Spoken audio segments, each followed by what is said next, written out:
before that exchange.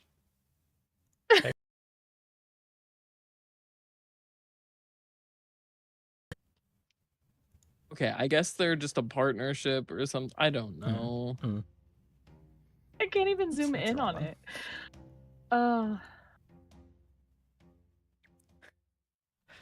Interesting. It is certainly that. What am I looking at? It's the Alaska logo, and then... Okay, but what is it from? One of those it's just, definitely... like, from... Go ahead. It's just from Google Flights. Yeah. What the fuck? When you look up a flight, And where did you... Which of the two just has a dude's face on it? That's Alaska. Okay. Right. It's pretty much like... I forgot. A picture of John Alaska. Yeah, I think it's...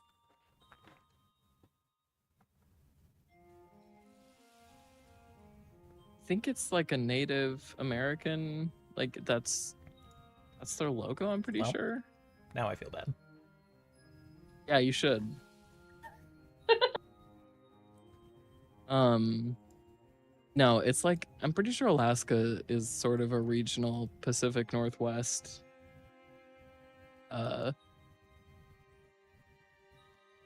They're kind of just like Delta almost to a T, except the flights don't have screens. Which, frankly, totally fine. I love to see them trying to fight phone addiction. I love... What's funny is they said read a book. I'm pretty sure they like kind of consistently have worse emissions than Delta. So it's like... Sounds like they have older planes. Yeah, probably. Well, I mean... Well, okay, actually, it depends. Well, they're in the PNW. Like, those are states with a lot of trees, and they're just like, we don't have to give a fuck about emissions. We have trees.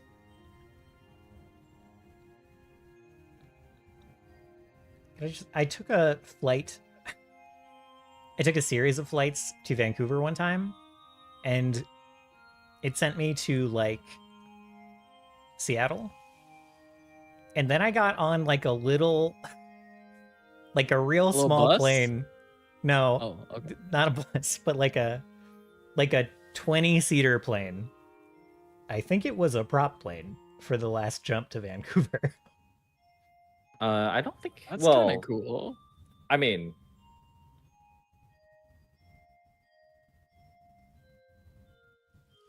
They give It's you very a real loud. plane? You They didn't do even not... give you a real plane? You don't generally need, like, a jet engine to fly 20 people. No, you don't. So it does make sense to me that it is a prop plane, but it is not a true prop plane because you don't actually need to, like, spin the prop to start it. Got it. Doesn't count. It might have been a turboprop, but Yeah, it might have been a turboprop, but I don't think it was like a true prop. Yeah, You hit Paris. you hit something I know quite a lot about, actually. I like how you're making fun of me for knowing. No, I don't know shit about Prop airlines. planes are cool. Little facts. I don't know and then shit you're about like, airlines, but I used to sit in my dad's pilot classes, and I absorbed a lot of information like that. You know those movies where they're like, the plane's going down, the plane's going down. I could land a plane.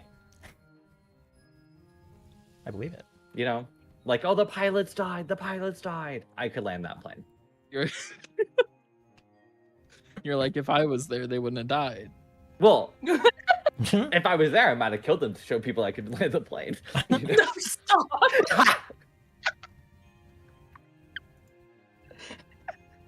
We believe you. You don't have to do that.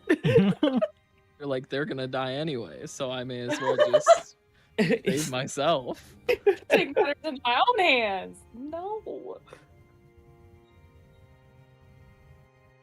Local man arrested for killing pilots and landing plane. My God. This is like a random Seattle story from years ago. Did you guys hear about like guy who just stole a plane. Yes. And yeah. And it had a whole yes. I heard Yeah. some of the transcripts and then I had to stop. yeah, He just stole a plane. What does that even mean? he Uh, literally talking about stole a plane. It like flew it around and then he Killed himself? didn't know how to. Yeah, he didn't know how to land Yeah. it. So like he. Yeah. I do know about this. yeah. Living my But- dream. Specifically did try to land it or crash it where there weren't people. So What a nice guy. I think if I figured that there wasn't a chance that I was living, I would try and fly it into someone I don't like's house. I don't know if I could I think find when it's, that from up there. I also think You don't think you could do that? You don't think you could, like, Google I someone fast enough? I think Google Maps. The airplane version. I think by the time Well, I figured it out, also- I would get shot down. That's crazy. Not me. Would never be me. Maybe, I think honestly, Varys, you just haven't gone to enough of your enemies' houses. That's I haven't gone to very many. See? I don't know I if knew it. there's enough that I want to reach of that. I don't think that's necessary. I told you. Sounds like you need more enemies. No, literally. Literally. You need more enemies, Varys. Make a list. I'm right here. I'll be number one. Well, the only people I have as enemies are people who say dumb things on the internet. You know, no, those aren't your enemies. Those aren't your ops. Those are just people who you get rage baited by. Okay, who wants to give me the recap? I don't know what happened last session. For a critical aid action. And my approval. Yeah. Nothing important happened last time. All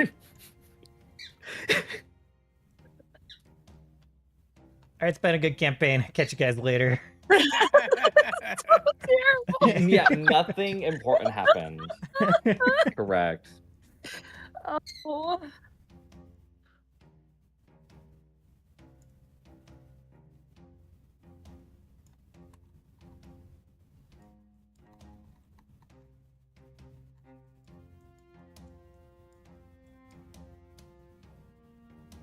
Oh, good. I can get in the games. That's Excellent. good. Yeah, I didn't have any trouble getting into the game. The map didn't load the first time, but now it's good.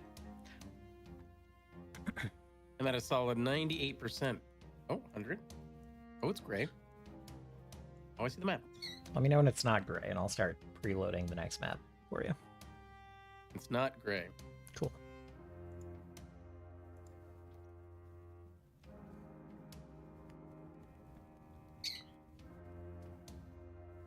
Who wants that 8 point? Who wants the help? I'm point? gonna be fucking maxed out on AIDS because no one else wants to give the recap. All I don't know if I right. can appropriately give the recap, but I can try. Give it a shot. Well, let's. It's let's not about who try. can do it the most right. No. I feel like there's a precedent. What's the precedent? So much happened. Clearly, I've set the standard too high. My recaps are incredible, and everybody benefits from them. Your party will fill in the gaps. Precisely. Last time on Monsters Against the Void, we re-killed Explicita Defilus. But she wasn't actually dead. We just kind of rehashed her death from the last time. This time she didn't get killed by an orb. That's the most important thing that I found out from last session. Got killed by an orb. May I Yes, that. may I ask, have we discovered why she didn't die? What the situation is that caused? What are we doing? What are we doing on this level of the tower? We weren't actually killing her. We were just when I said rehashing, we're just reliving memories rather than actually fighting. Yeah. But she was really mad, and she got much less mad after we fought her. After she was a little more free from her direct memories. At least that one. And then we found another little dream section where Turris's moms were negotiating the surrender of the realm. And it was really cool. A lot happened. There's a lot of lore stuff. They definitely weren't chill with the agreement, but they're like, this is the only way. It's not gonna be scorched earth afterwards. And of course, Explicita, who's now palling around with us because she's in the knife still, but a little more chill, was like, can't you see what they just did just now? And we're like, no, did you see? And she's like, yeah. Let me show you some of my memories now. And so we got the other corner of this Matrix holodeck dungeon, and we became drow soldiers, part of Explicita's band that decided to approach Denala and be like, hey, actually this part I'm fuzzy on. Really, it's like, hey, this person, well, who was it? It was it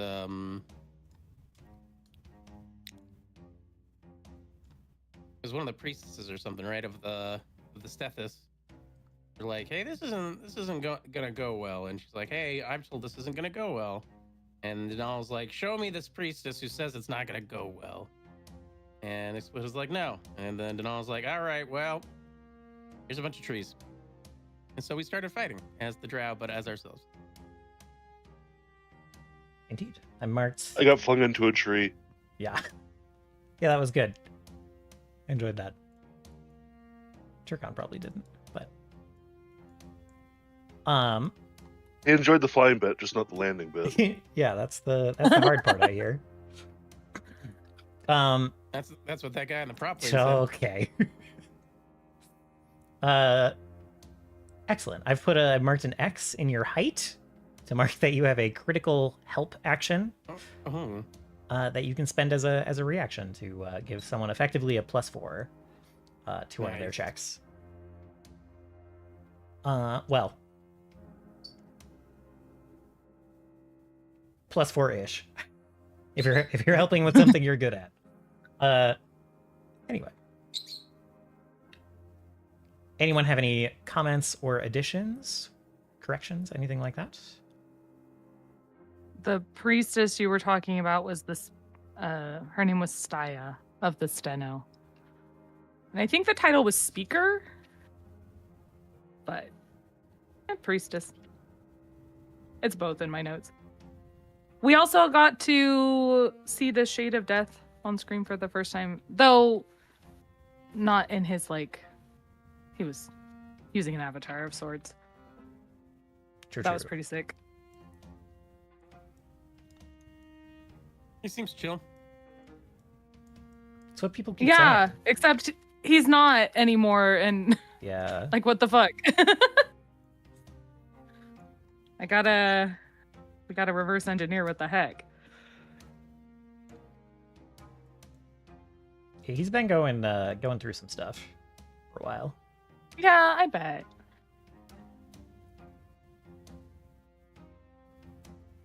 We just need a therapy sesh for the 4. We also No. Marriage Le- counseling. no. We also learned about the wardens, which is different from Vesgal being reported or being labeled a warden. She's a warden of her land, but there's wardens over the elements is what I'm gathering. Isha and Steris had a little exchange about the warden of peaks and skies, the one that made the sphinxes. We're extrapolating that other wardens exist as well. Indeed.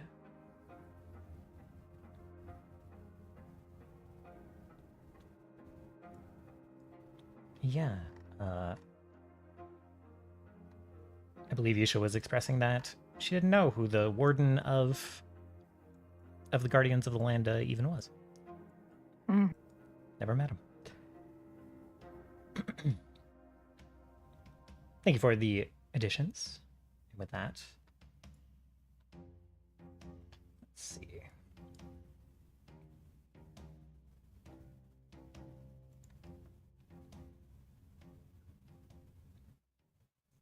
I have one more edition. Yes,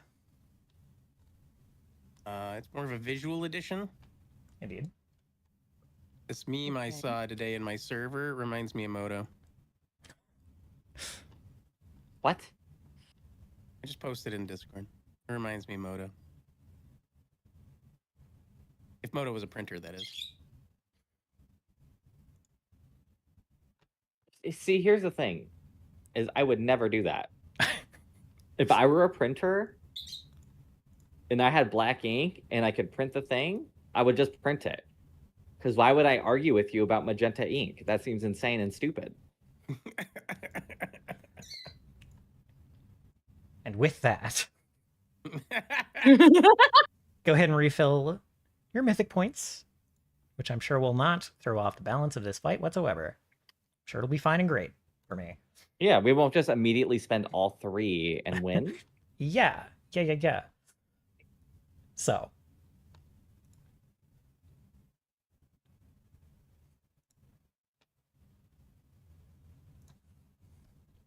Oh yeah. The bird was getting me.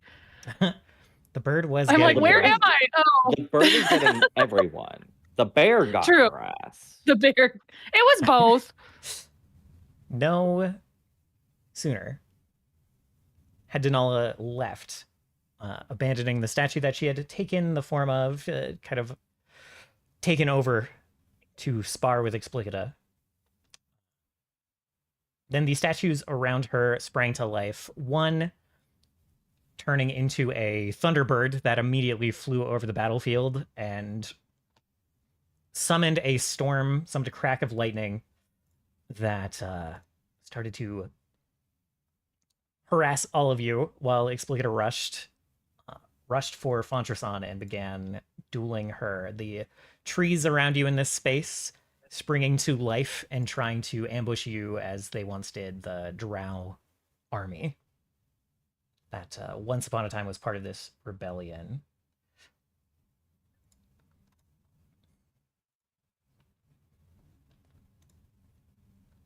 As you guys begin to fight for your lives in the midst of this ambush, setting many of these trees on fire pretty immediately, and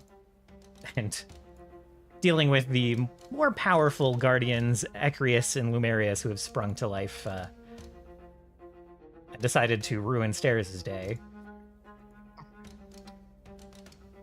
As all of this is happening, as I said, Explicita rushed forward and started battling Fontrason practically by herself, at least in this representation of the memory. They swirled around each other, each landing blows, and at the very end of last session, Explicita managed to catch Fontrason with the dagger, the somewhat familiar dagger,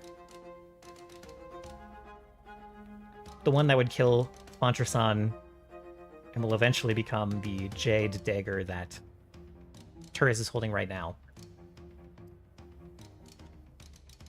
Let's see. Oopsies.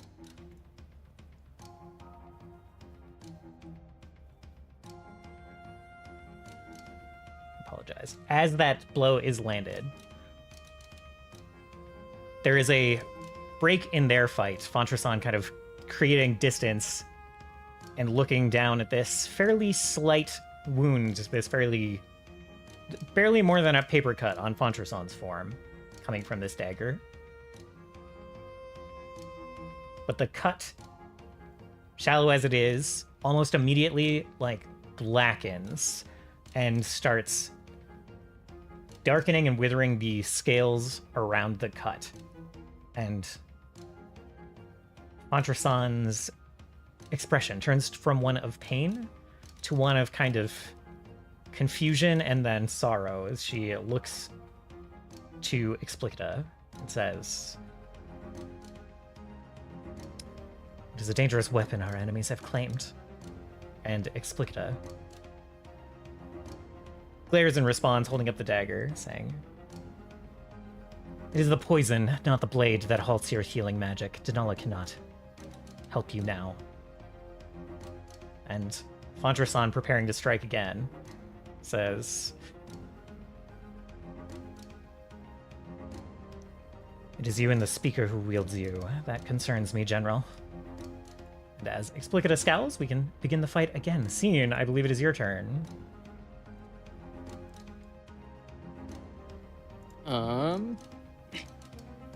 I am going to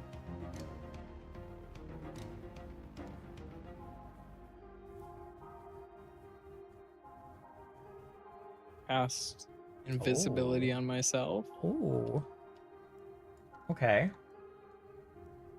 Heightened, so lasts a minute, and it doesn't end if I take hostile actions. All right. And then I am going to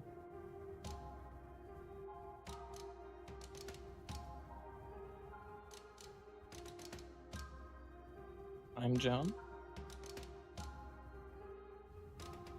and just get out of here. Okay.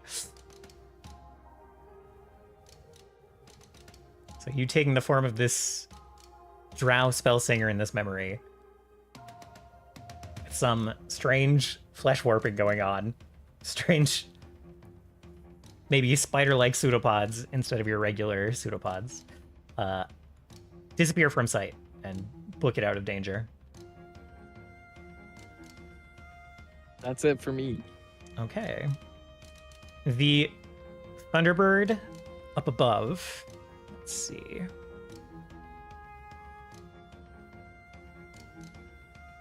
The lightning completely dispersed from their last attack. They fly up a little bit and kind of fold their wings inward as they spend a mythic point, and lightning strikes them from the sky and charges their wings and feathers and eyes with this sharp blue electric energy again as they build this electricity back up in their body. They will spend an action and a mythic point doing that. They will also activate. As they do this, oppressive winds start to batter you from up above, a small drizzle of rain turning into a sudden downpour as they activate their storm aura.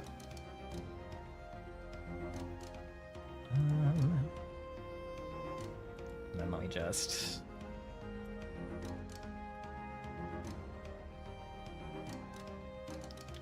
Okay. And then from their higher vantage point, they decide that Turris is the biggest threat. This body of flame that rushed towards the tree-like defenders down below, they are going to try to strike you with lightning.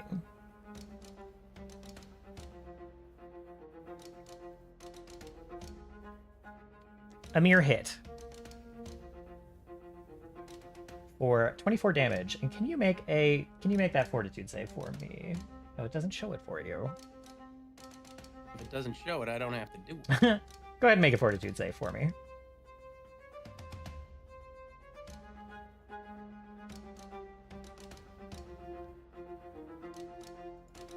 Oh yeah, you got the temp HP going on. Well, I'm so good at fortitude saves, and this is what I get. I'm gonna reroll it. All right. All right. You succeed.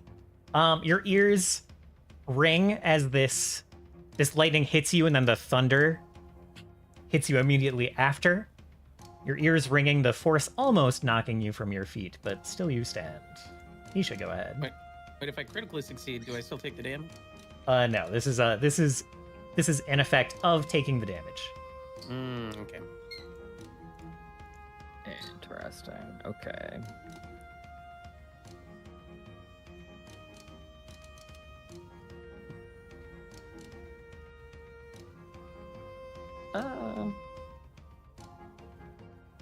I'll just do a 3-action blazing bolt, I think. All right.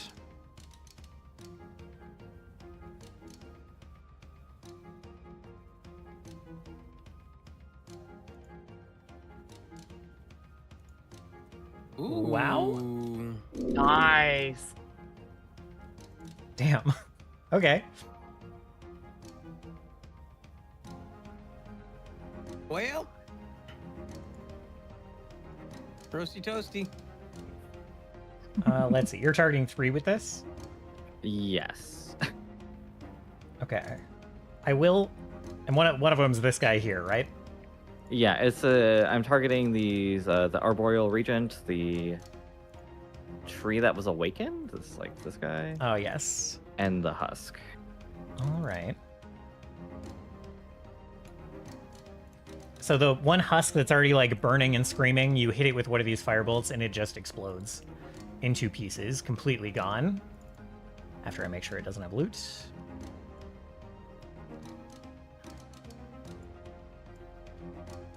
And then I'll take the crit on the one on the hill, but I will ask you to make a second attack roll on the one on the ground.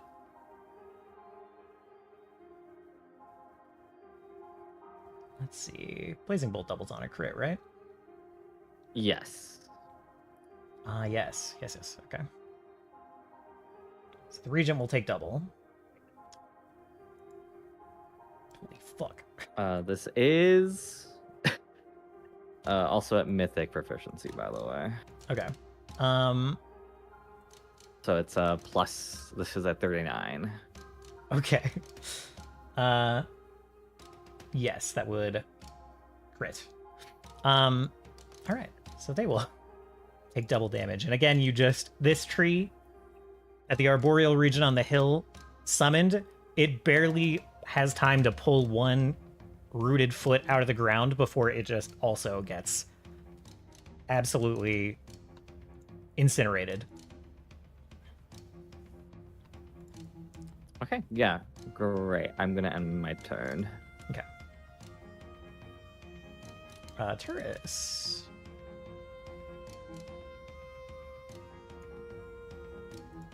Target's dead. I gotta hoof it. Oh wait, I'm so fast. That's right. Yeah. I'm just gonna get right on over here. Actually. Okay, humor me. If I were to go... If you turn on pathfinding, it'll help you get around these trees. how do I do that? There's like a compass on the left toolbar. Kind of the sub toolbar, not the Oh, leftmost yeah, okay. toolbar. Yeah.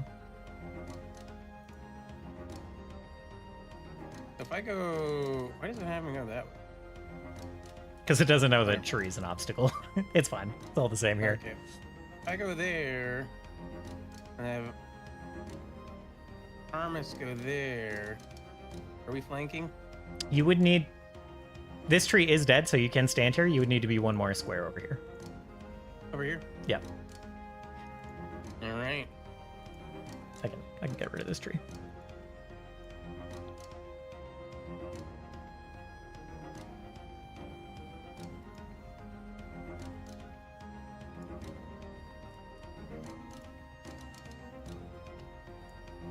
And then we gonna smack it. All right.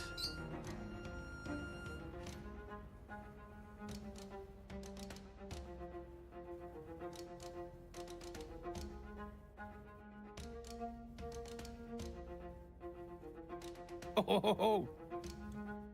It's looking pretty good. Nice.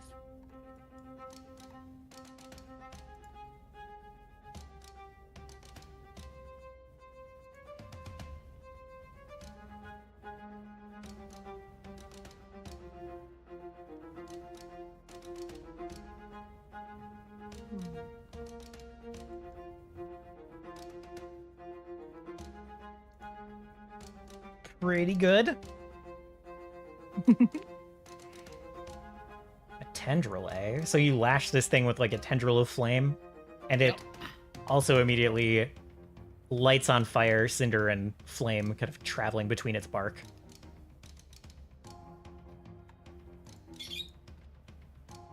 And Armis is going to try to make a hit too.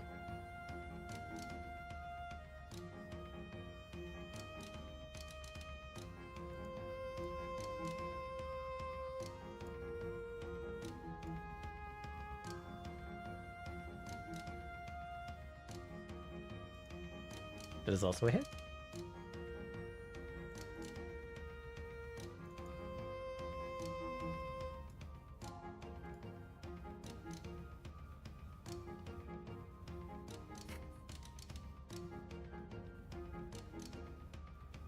And for my last trick, same as the first trick.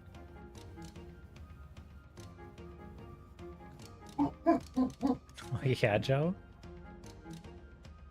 Get him, Joe.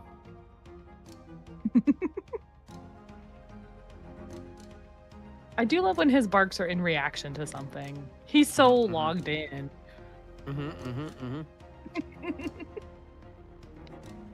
I feel so bad when he barks during one of our sessions because I'm running a game. I'm not gonna follow him upstairs. Oh. This tree tries to shield itself from the flame bolts that come and hit it, but the flames just explode and travel. He just becomes engulfed in flame. And then still kind of has to shield his eyes from the sudden glaring light coming from Isha from this drow. Yeah. Very strange to see a sun-like drow. It's going to reach down, pick up a rock, and just start chucking, because it doesn't have a tree to command anymore, and it's not going to summon another one now. Stop chucking shit at me. Stop moving.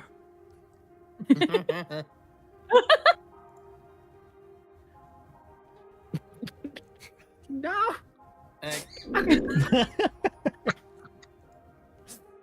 Turkon, go ahead.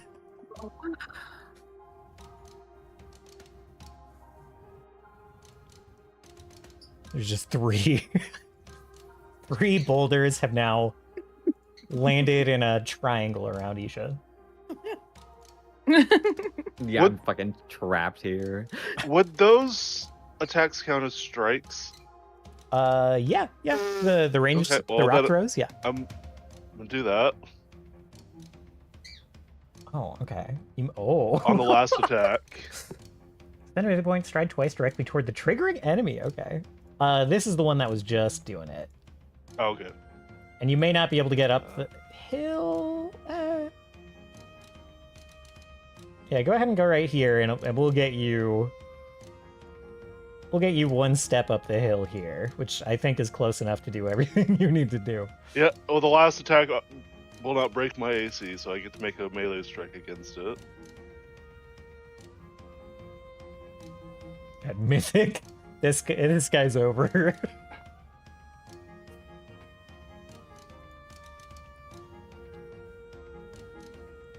Oh, I targeted him, but it didn't. That's a hit, not a crit. Expert, master legendary, mythic. Okay, actually, it would be a crit, so I'll just. Oh, But the regular hit alone is enough to actually kill him, so yeah, that's fine. just splinters, just explodes into splinters and ash, fiery pieces going everywhere on top of this hill. Now it's my turn. Great. Ride the can bird I- like a cow. Ride it like a horse. This is. Rodeo. Oh yeah, I can move you down here. This bush is not. It doesn't matter. Where are you looking to go? Well, I want to end up over next to the bear. All right. I think it'll take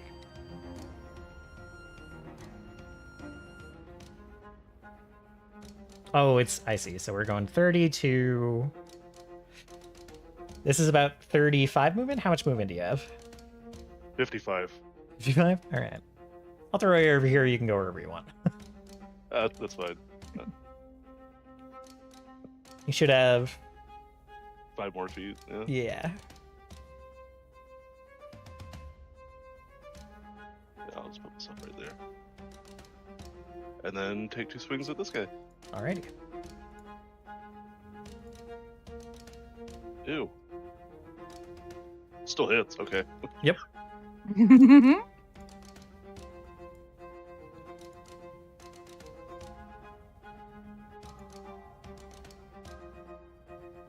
Alright, good amount of damage. Your Becta Corbin sinks into this bear, catching it by surprise. Gets kind of a pained growl. Uh-oh. Another hit.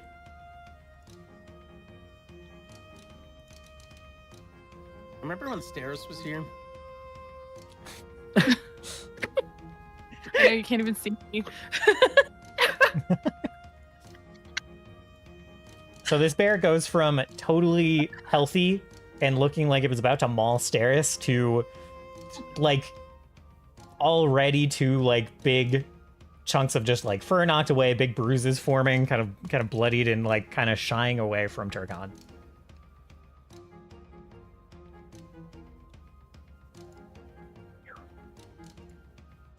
All right. Down, Smokey, down. Literally. Seeing Turkon kind of come to my aid, Steris is gonna grab a berry off of her stuff, down it real quick. Not for the bear. I always be doing that.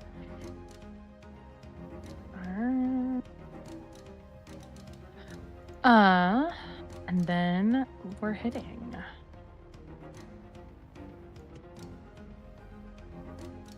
Oop. So I'll do a shielding strike.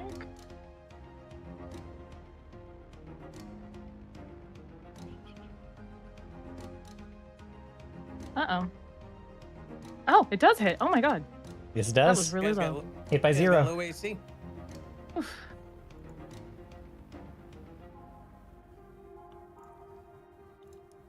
He turns away from you to kind of address Turkon. Your blade bites in, not as much as you would like, but blade still bites in, and the bear looks unsure of which direction to defend himself from. Get my glass shield up. And let's see. We'll try one more time.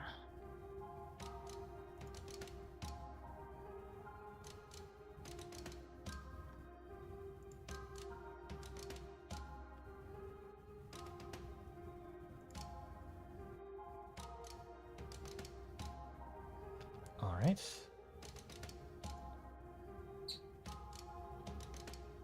That one manages to defend itself from a little bit better. Mm-hmm. It's tough hide kind of denying your blade. It's going to...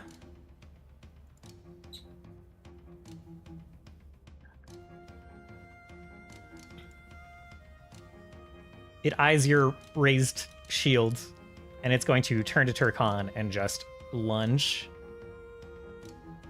using its bonded strike to try to bite at Turkon and guide the Thunderbird's ire. Does manage to get you, Turkon.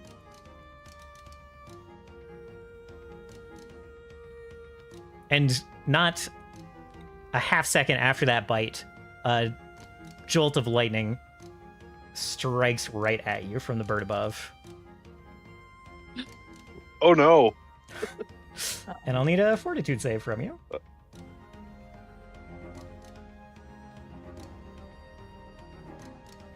Nice. Kinda. Oh my god. Alright. And it goes up a success above that too. Do you see that? you see that 3 1s on his Sonic roll? Jesus. Mm-hmm.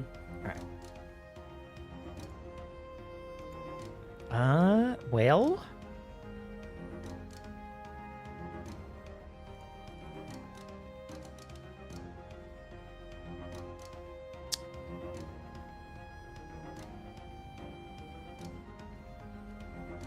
All right.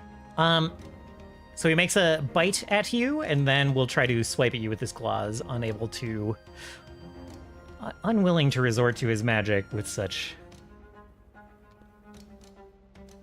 surrounded as he is.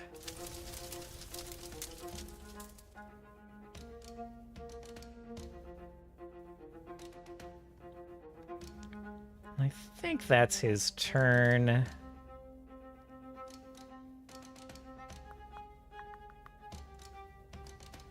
Yeah, okay. Yeah, the bonded thing is 2 actions. Yes. I was checking if his grab was free, but no, it's just another action. Tree guy does not like being on fire very much.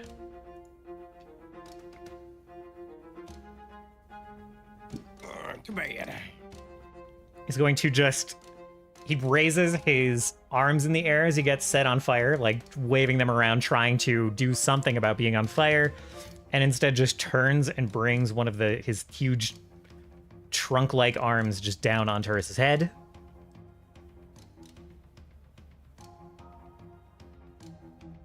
And misses? Okay. No. At the same time, the roots at his feet try to grab onto Turris's legs and trip him, and that doesn't happen either. And I think everyone is now immune to the So Despair. So he will just try to... He's just going to try to hit you again.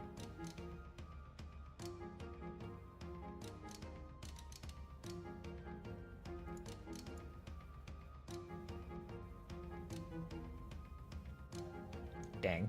Missed by 2. All right.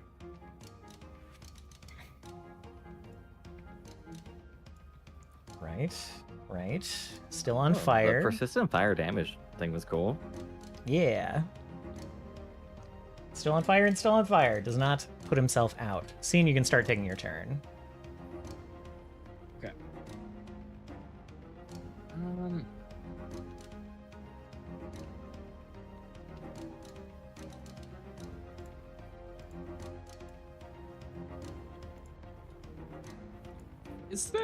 Is there something I could roll to see if I know if this tree guy is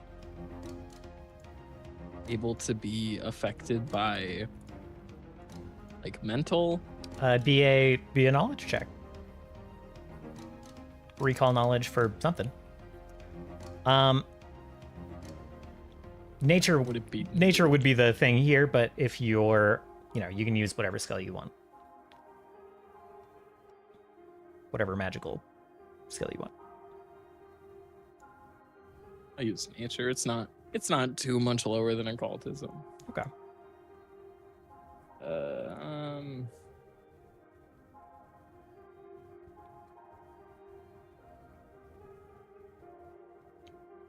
It is immune to emotion effects, but not mental effects. Okay.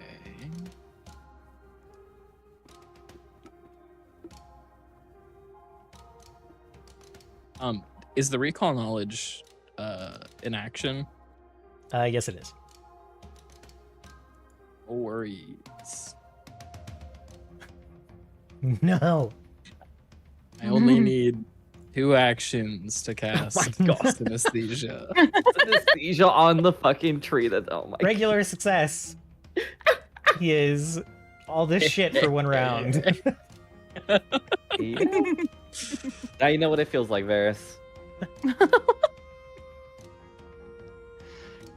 Clumsy 3, goddamn. 10 foot. All right. Thankfully, it doesn't have to concentrate on very much, but yeah, Clumsy 3, that sucks. Everyone concealed, All right. that sucks. All right. the I mean, lightning. I'm already invisible, so I don't care. But Yeah, that invisibility. That's interesting.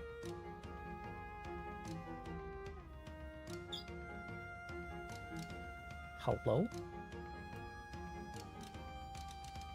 Get his ass. It did not want me to target Turris for some reason. And I can't Turris is actually. safe. There we go. Divine intervention. My mom's here. All right. So, Ecrius, the Thunderbird, charged with lightning once again, is going to. Your invisibility is great. This is an enormous. sorry, I actually was not. trying to see if there was like a status I could drag onto myself. Oh, You have it. It's. Oh wait. it's on you, bro. Oh. For some reason, I think I had that before I cast it. I put the invisibility on you. Sorry. I Oh, just thank you. right-clicked you and gave you the status.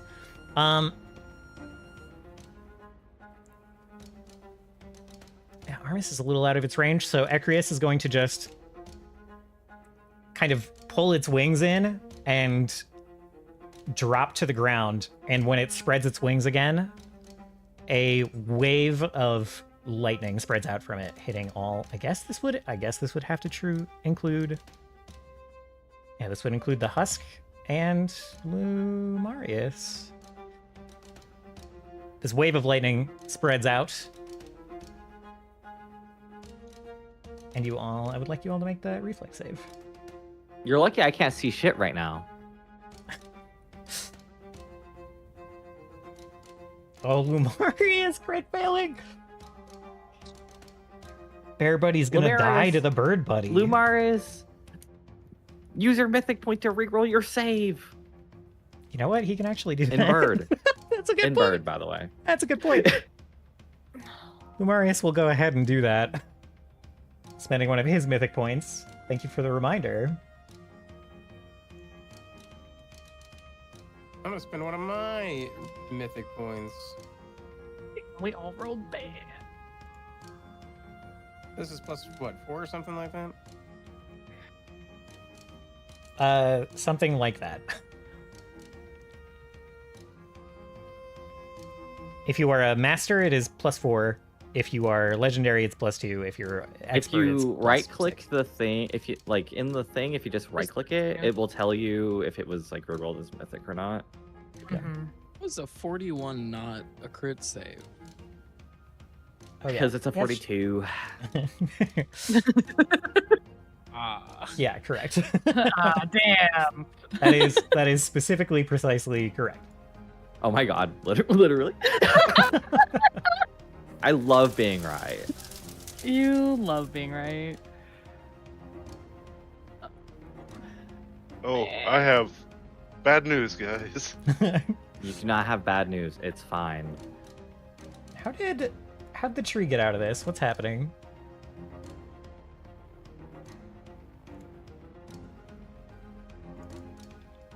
Anyway, He's not that's a good conductor of electricity. You couldn't see the bird, so it couldn't get hit. uh-huh. Ah, I'll figure that out. As Mm. this you can't see him. as this lightning bolts, this thunder rings out, the fight rages on between Explicita and Fontrason, and you hear this conversation almost like it is in your head, almost like the words are coming from your mouth as you are re-experiencing this memory. You may be playing the part of these soldiers, but it is not their memory that you are experiencing. You hear Explicita saying, "I am no one's weapon but my lord's." And see in your mind, you see Fontrason's eyes kind of narrowing as she moves to a defensive posture and says, "I wish that were true. Isha, you can take your turn while I figure out what the fuck's going on with this tree." I also, I'm expert in reflex. So what would my modifier be? You would have a +6, but Oh, but okay, so- but oh, it doesn't show that. Do you have a mythic thing taken? Did you hit reroll with Mythic Point? It's fine. It wouldn't let me reroll with Mythic Point. It just said rerolling keep your result or keep Okay. highest result. But I'll manually get rid of a Mythic Point. There we go. Anyhow, that means I take half damage, right? Let's see. Turris. Well, Armis still failed. Yeah, so half damage. Since Armis Oh, failed, right. you would take full damage. Well, it would be 29 plus 6, right? So it would be 35. Huh? What? Because he rolled a 29 on the die. Oh, Plus do you 6 mythic for the rerolled mythic for point. Armis? Okay, I see. Yeah. Okay. Yes, that he would take half. I'm so sorry. All right. That's probably why it didn't let me use my mythic point, because I was using it on Armis rather than Turris. Okay. Well, I just want to make sure I was doing it right. Thank you.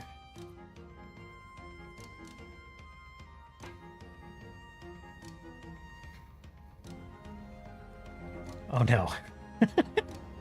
Oh, that's really bad for the bear. Okay, it kind of looks like to me there's actually 2 trees here. It's the But- tree part is too tall, and then the bushes are not. The bushes were supposed to be difficult terrain, but I just don't care right now. Okay, yeah. So like I'm actually like in this thing. Okay. So that's why it looks weird. But this should only be 1 movement for me. But Got that it. is my That's turn. fine.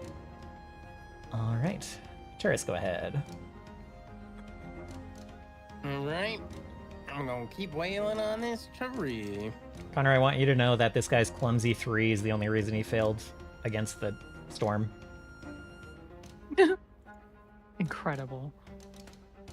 Really? Since I was knocked unconscious, do I regain my old position in the tracker, or do I just stay down until the start of next turn? Since you got No, knocked you- unconscious, your initiative goes to just before the initiative that you got knocked unconscious. So you went unconscious on Ecrius' turn, so you go just before him. Okay. It feels like a penalty, but it's mostly to prevent a situation where you go unconscious and then immediately have to roll a death save. It gives you a whole round without death saves. It also prevents a yo-yoing. Yeah. Yeah. Mhm.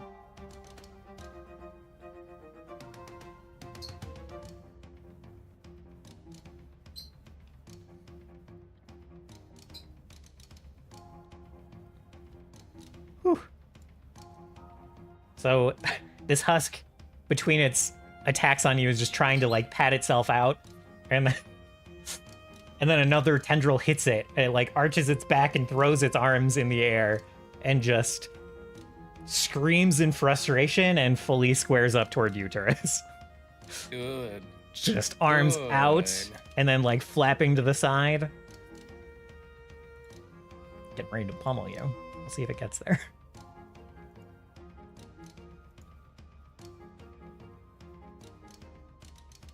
How far can I shove a teammate? A teammate? It depends on how far you can shove. Okay, how do I determine how far I can? Typically, it's 5 or 10 feet. It's 5 feet unless you critically succeed. Unless you have feats or things that let you shove further. Which I don't know if those actually exist or not.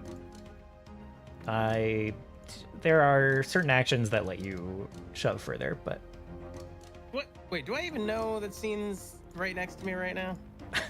not unless he's Okay. pointed himself out to you. Or you have some kind of tremor sense I or did whatever. cast a spell right next to you. Yeah, so you know someone is there who cast it. You heard scene from that square casting a spell. But you do not see him, so he is concealed to you. Okay. So I'm just gonna.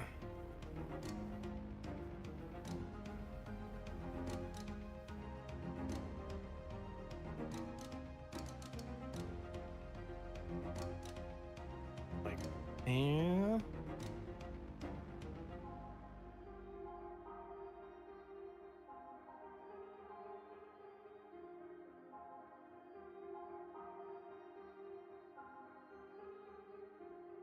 Um. Yeah, I'm gonna use my act together to move Armus here? Question mark. That should be good. That should be good.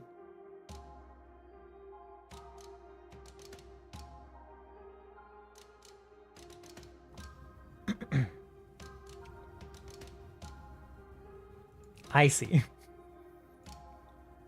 Actually, he's gonna move up 1 space.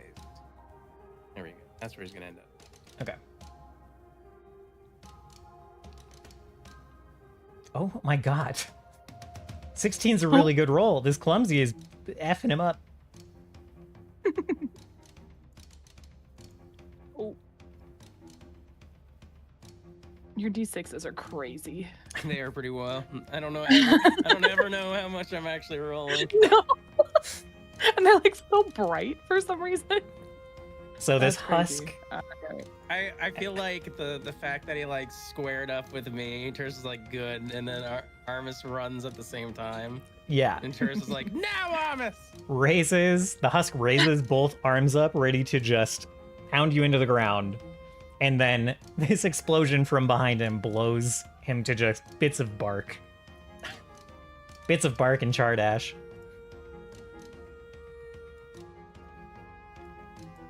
I totally would have done it right next to Cena if I had no idea who was there. Well,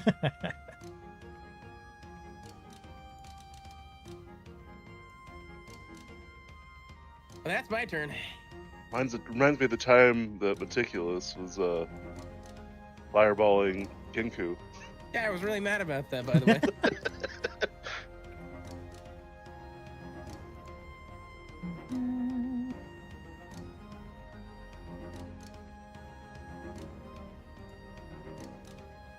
Oh no.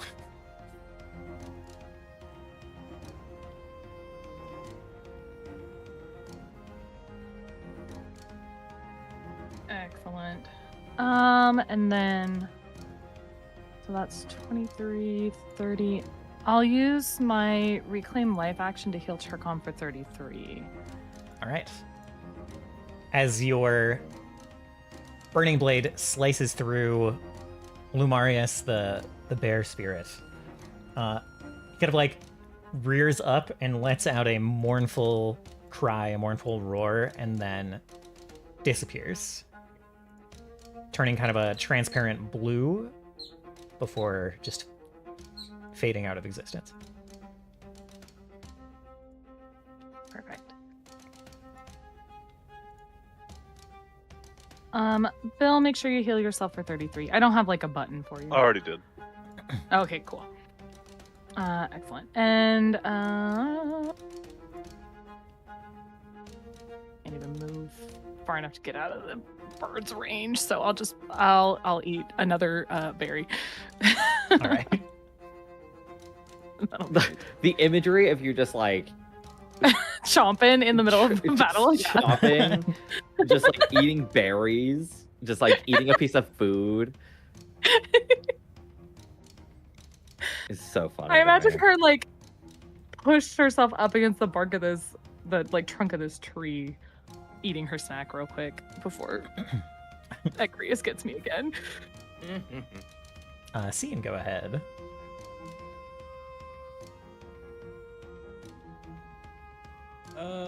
Do we have a synesthesia for this bird?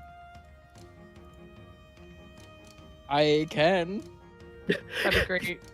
Please, dear God. Do it. I can also slow, but I think that's worse. They're pretty equal. They're both pretty fucking awful to have to deal with as Varys. Okay. Rageous Anthem does not help me with synesthesia, so I will just cast it. I think I'm within range, right? 25 feet? Yeah. Unless that's the bird's like up in the air. I regret to inform you that it critically saves. Are you sure? I'm No. Give me a moment. Let me Okay. read. Isn't there? Yeah, I was gonna say, isn't there something we can do if? Yeah, I need to do some math. Give me a moment.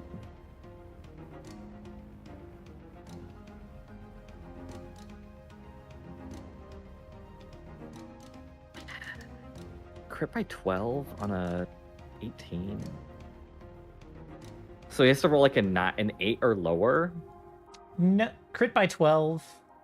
Crit by 12 means succeeded by 12, but only crit by 2. You know what I mean? It only. I will use a mythic point and I will make him reroll it. All right.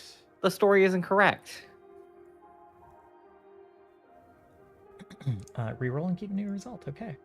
And he cannot use a mythic point to reroll this because that is a fortune effect. Right? Oh A my misfortune God. effect? Oh my lord. For a minute.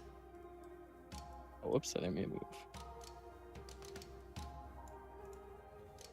I'm gonna be really Varys. Oh. I don't know if this bird's got a minute.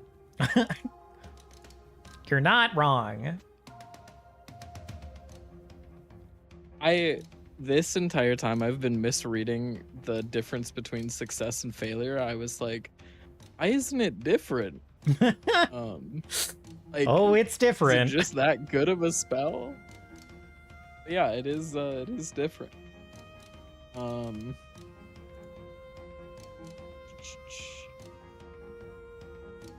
I guess I will then Courageous Anthem. Synesthesia is exactly the kind of spell that should be a higher rarity, but just isn't for some reason. It's a lot of status effects. It is And exactly the kind of spell that like a villain casts on you, and then you have to deal with for forever. Like, just the part where all enemies are concealed is very good. I can't see Scene at the moment. Is he right He's there? behind a tree. Yeah. He is behind a tree and He's invisible. 50 feet. I just didn't know if he was within 60 feet of me. Oh let yeah, me see. you're.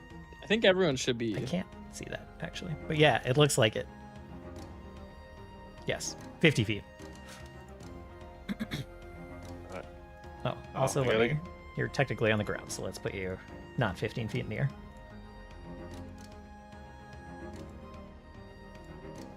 Oh no! Oh wait! Oh my God! Isha is just on the edge of my range.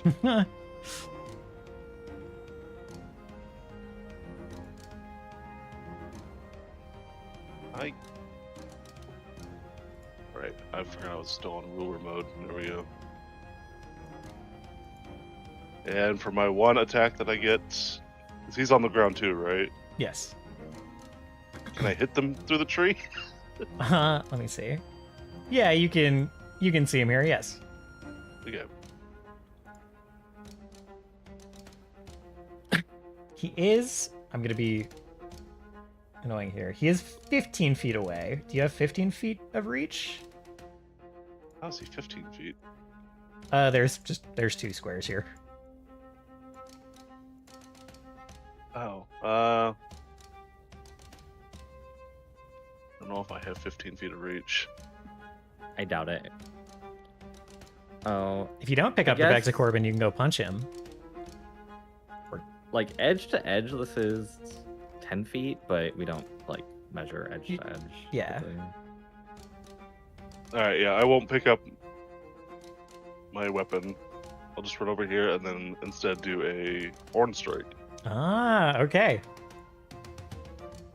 We can take the other attack roll. This can be a crit horn strike. Oh, okay. I'll take that.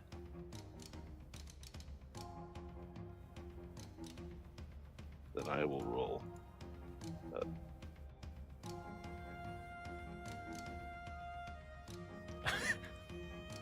I was like, oh, that's not too bad. And then I remembered your flat damage. And he has to take a fortitude save. Oh my god. It flirted with that 20. It is a success. Okay. So it is not slowed. Thank goodness. He's just literally everything else. He is everything else. He's going to... So he couldn't use a mythic point to reroll. He can use a mythic point to get rid of a condition.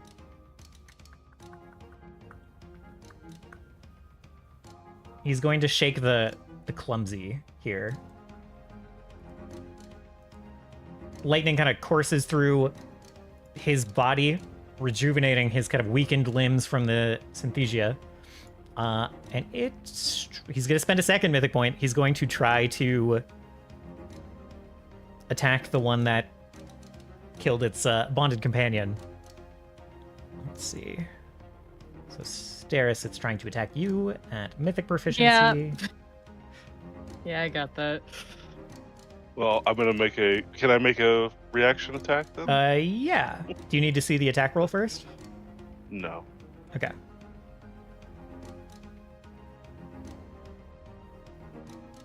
Oh my goodness. And what is this? Oh. It's just a hit with my tail. Oh, this attack I don't think triggers a reactive strike. I thought you had a. Oh, it doesn't? Okay. I thought you had a attack interruption of some sort. Thanks for trying. Fucking. Oh! Incredible. Denala's watching over me, obviously. Weird given the circumstances, but No, I I guess know. so. Super weird given the circumstances. So let's see. One action to shake the condition, one action to attack. He's going to try again.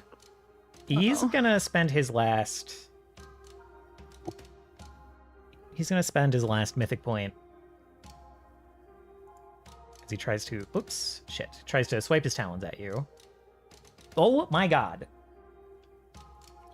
Even at mythic proficiency, this fails. Ah.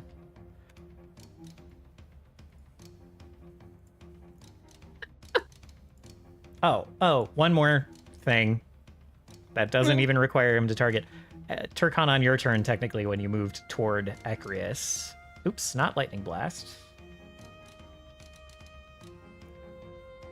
As you're moving toward the bird, you feel like static electricity build up. You feel your hair standing on end. And then I need you to make a reflex save versus this, as just a jolt of static electricity jumps from the bird to you. Oh my god, something hit.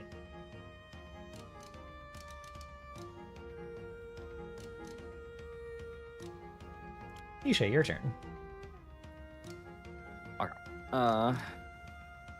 Isha opens a, she just blasts him with a veil of, not like a veil, but like a luminant cloth of, green light.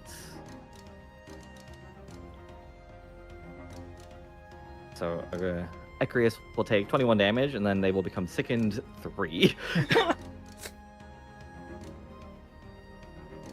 it's this, and I rolled 4. So it's sickened with 1 plus my curse bound value, which is 3, but because I get infinite curse bound actions without raising my curse level, it is treated as -1, so it is sickened 4 or sickened 3. Okay.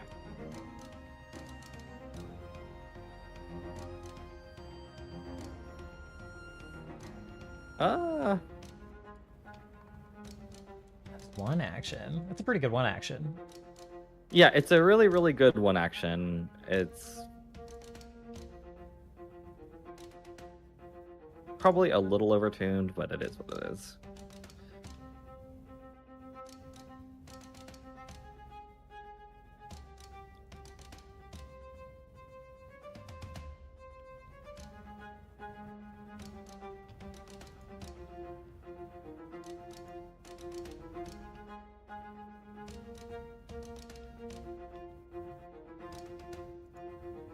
Yeah, it takes half. All right. And that is my turn. Darius, go ahead.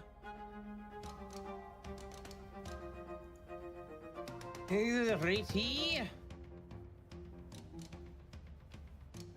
Just have the strangest feeling that I can't interject with a fight down in the south.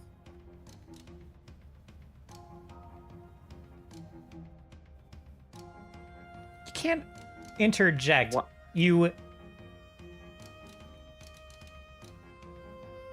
You're getting like flashes of the fight down there, flashes of memories, almost flashes of Explicita's senses and thoughts. You're paying some attention down there, right? Yeah. If you want,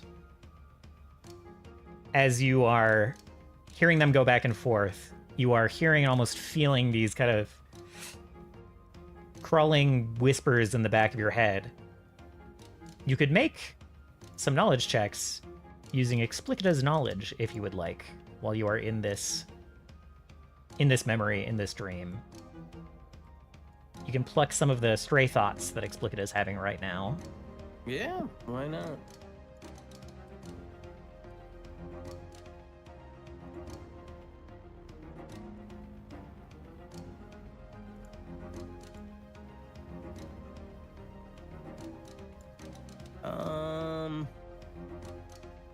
Would I use society for the roll, or If you'd like, if you're asking a question related to society, you can. You're going to use Explicita's skills, Explicita's knowledge for this.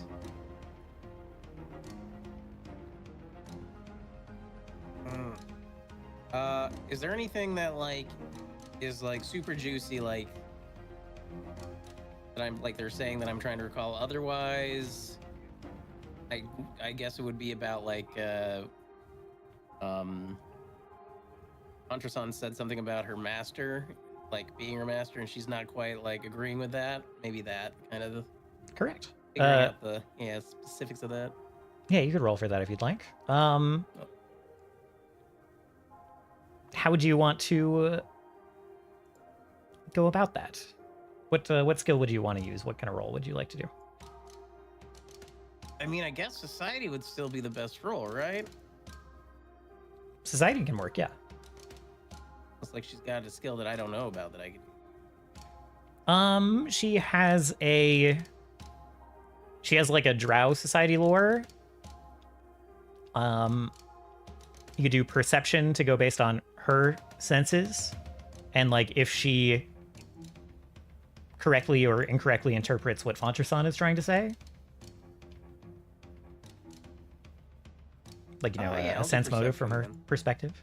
Yeah, I'll do that. Okay. What is your... Instead of your plus 15 perception in this form, you're going to use Explicita's plus 24 perception, but you can roll it and I'll interpose the math. Interpose? Interpolate. I'll just turn off my expert. And I'll just...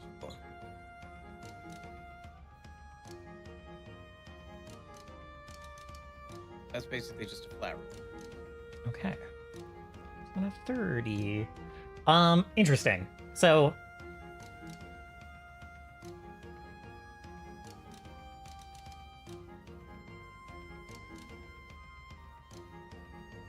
okay. So now I will have you roll a perception check with your own perception here. But you know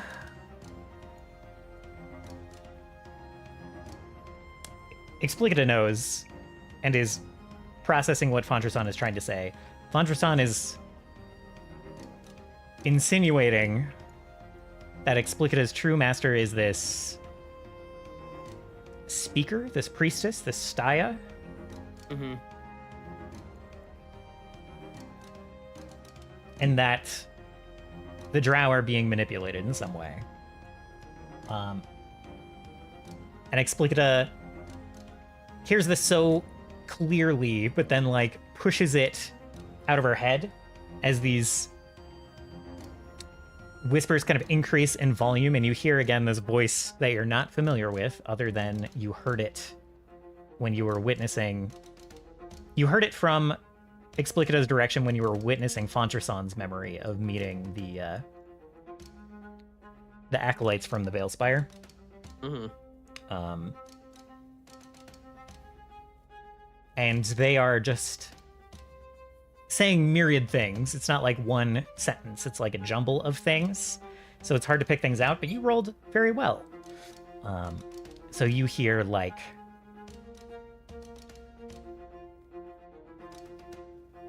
You hear these whispers trying to convince Explicita, no. Fontrason is the one manipulating you. She's trying to turn you away from the truth. Trying to bring you back in line, turn you back into the good general. And you kind of feel this, like, bubbling rage, not from yourself, but from Explicita. She lashes out again.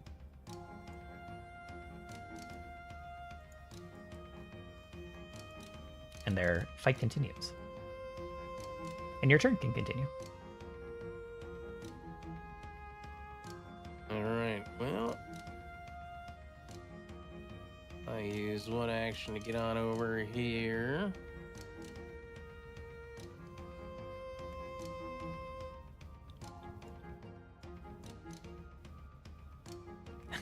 It did take you an action to snatch that stray thought from Explicita, but you could have technically acted together during that action if you would like. Oh, yeah. Okay, in that case, act together, and then I'll have Armus move a second time. Is that about opposite to Turkon? To Turkon, right now, weirdly, over here is more opposite to Turkon. Okay. And opposite. Actually, technically, yeah, that's perfect, actually. Yeah. And I'll use my last action to fire whip this guy. All right.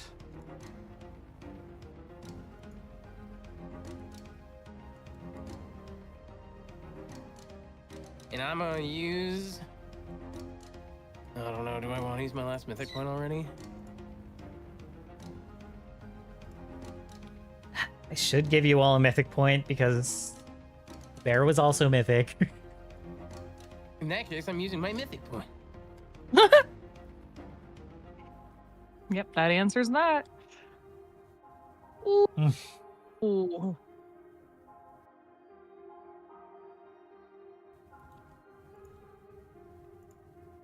Is like absorbed in what's going on in the corner, and then remembers that there's technically still a fight going on here, even if it's like a little bit of a it's a theater of the mind, but more literal, less literal.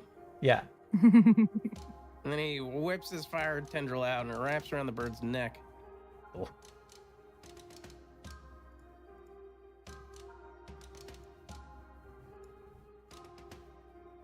Scorching the bird's neck and setting, despite the rain, setting kind of like a patch of the feathers on fire.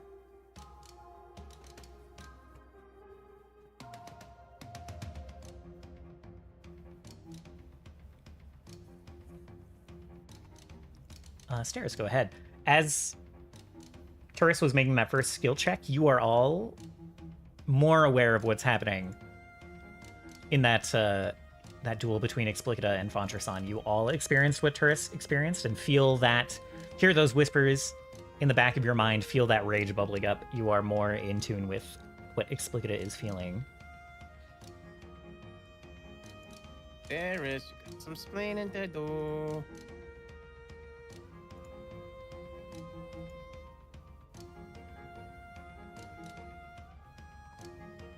Why do I have explaining to do?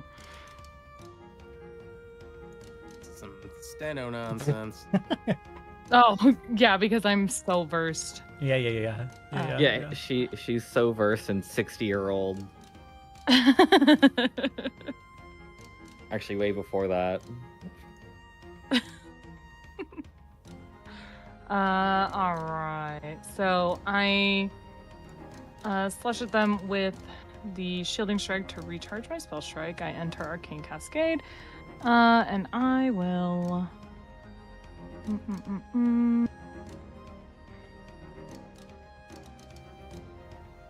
I will Battle Medicine myself.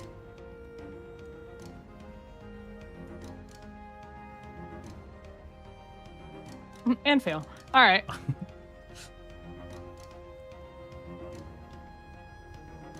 All right. Seeing you can start taking your turn. You guys all kind of start to more viscerally feel Explicita's emotions and get flashes of the fight between the two of them. And aside from the rage, you also feel this like frustration building up. You see that Fontrason is slinging spells, kind of trying to keep her distance. Tries once to heal herself and fails, but other than that, tries to like trap Explicita in like a bunch of web, tries to slow Explicita down, is not using very many lethal spells. And this round tries to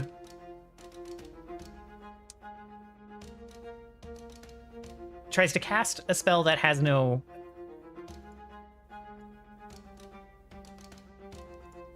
visual flash to it. There is seemingly no like invoked effect of it. Church of Doom, okay. R frightened, great.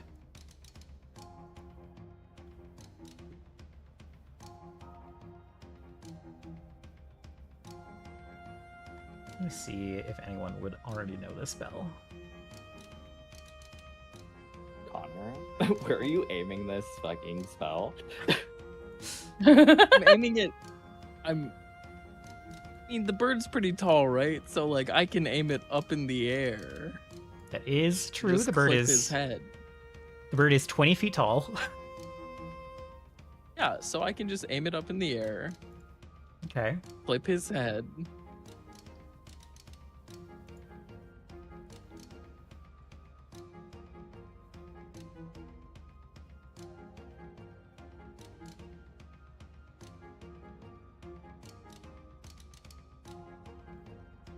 Does frightened also affect?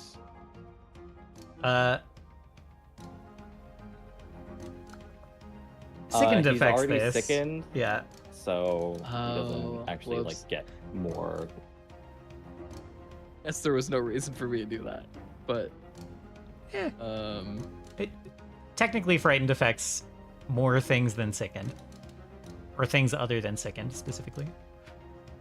They don't have like one-to-one overlap, but they do have some. feels like a really bad roll. I guess that is actually kind of just even or like average. Yeah, that is a average roll. Yeah. Felt pretty bad for a 6th level spell slot. But if if you'd hit a bunch of people, that's quite a bot. That's quite a lot of damage. Mm-hmm. Yeah.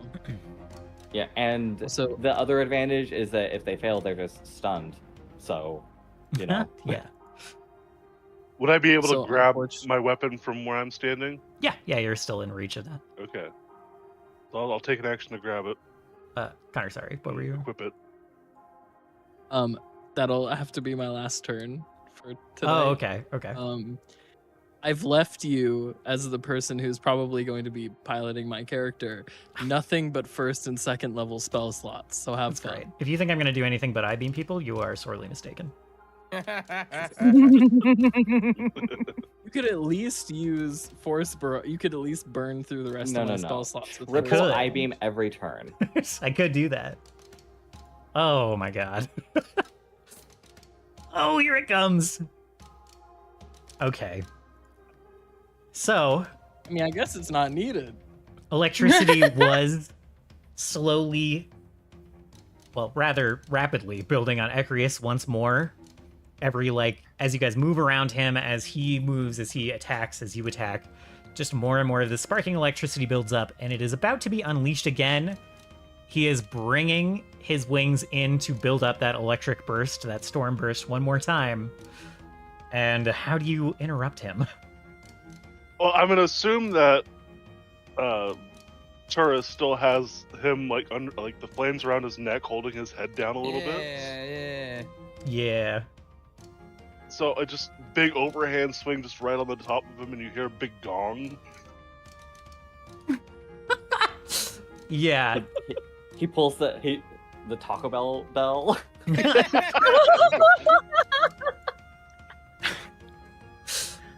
As lightning just crackles off in the other direction,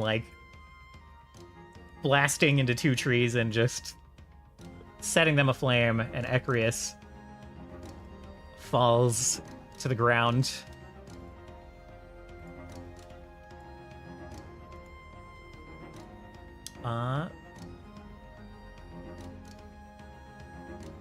And technically that's...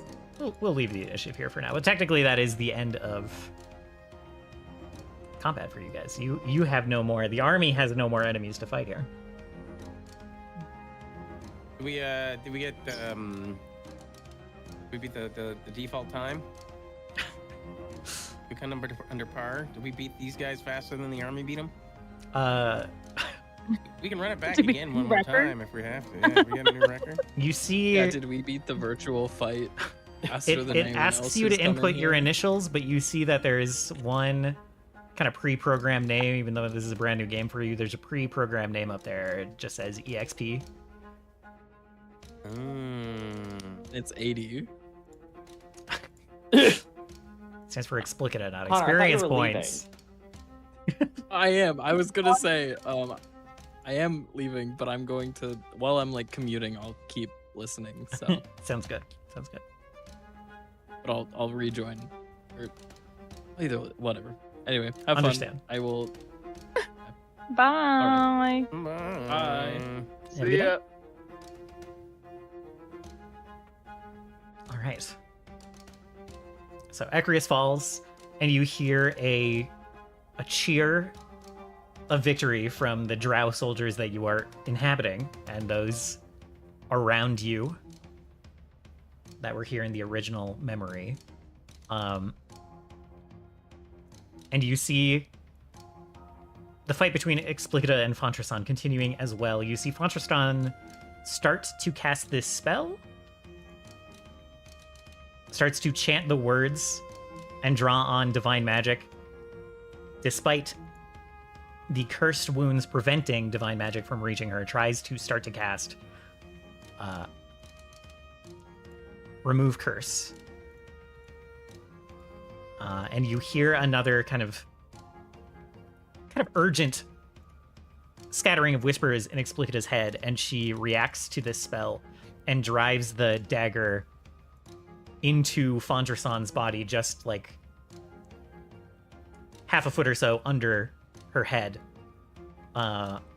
into the serpent, the Naga body. And very quickly,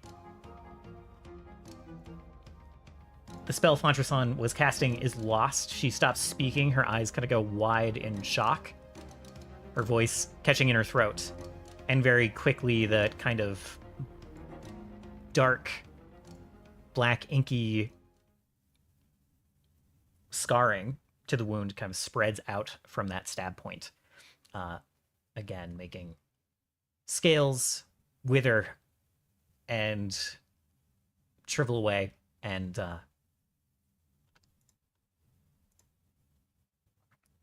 kind of like a trickle of like black blood comes from the corner of Fondrasan's lips, and she falls over to the ground, dagger still embedded.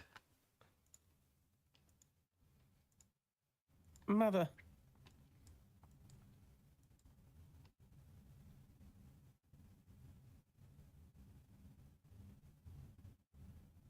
Were we able to catch any of the whispers? Like any specific phrases or words? You can make a perception check. Okay.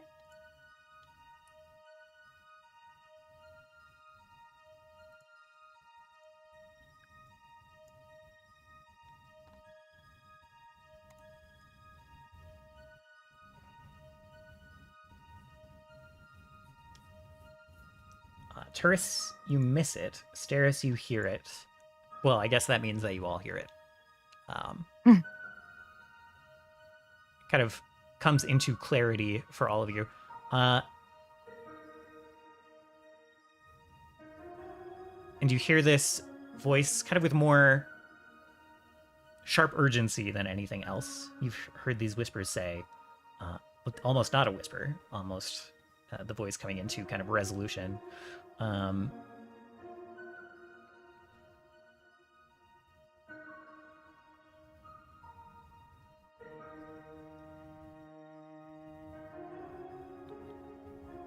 Let's see.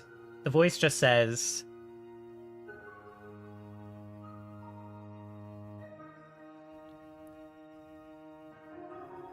Stop her. She cannot undo my work. And then the dagger is stabbed forth.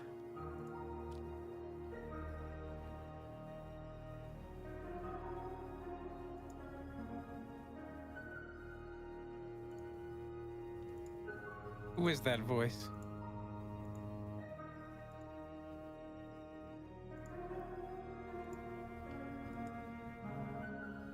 And as you say that, as you catch that whisper, you see kind of a confused look on Explicita's face as the memory kind of halts. And she takes like a step away, looking confused. Kind of fading and looking to become less real again.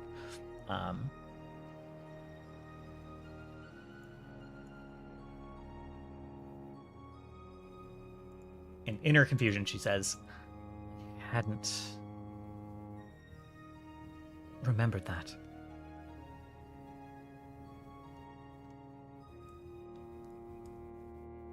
You don't remember that voice? Coercing you? She kind of swallows and pinches her eyes shut. And she's like... She responds to you, Turris, and says, I invited you into my memories, and you corrupt them like this? Drawn things that are not there, change them?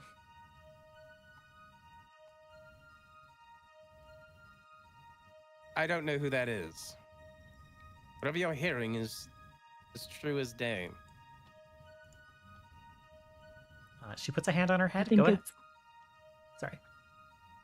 I think it's far more likely that whoever that voice belongs to is responsible for your memories conveniently leaving it out.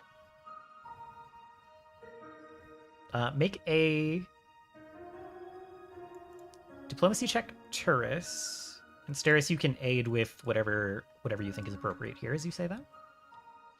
All right. Hmm.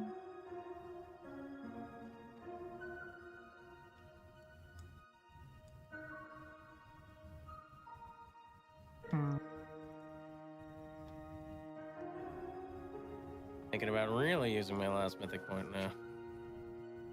Hmm. Better than even odds to improve it.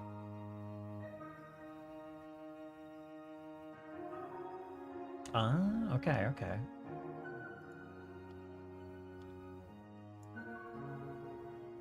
How much you thinking about it?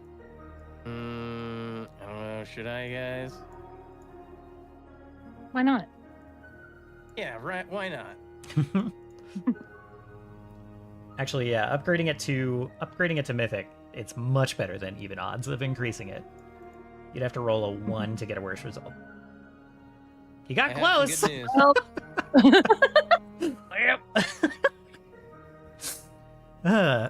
Anyway, with the aid from Steris, you succeed.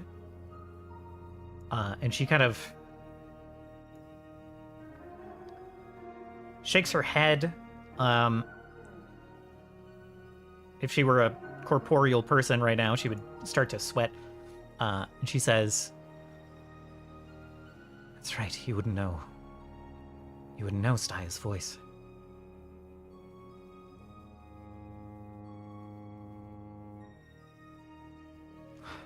All her work, what did she mean?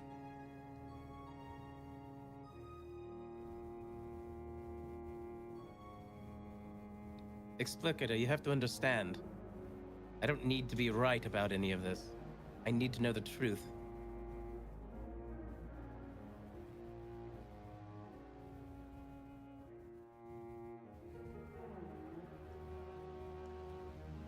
The truth. the truth is something that motivates Explicita as well. We're unified in that. That we are.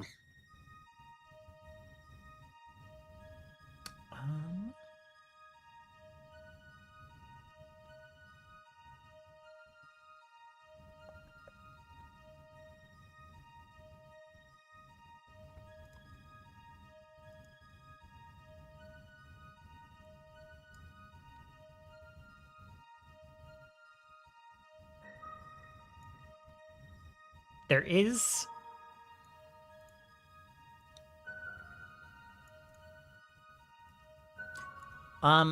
Make one more diplomacy check, if you don't mind. Alrighty.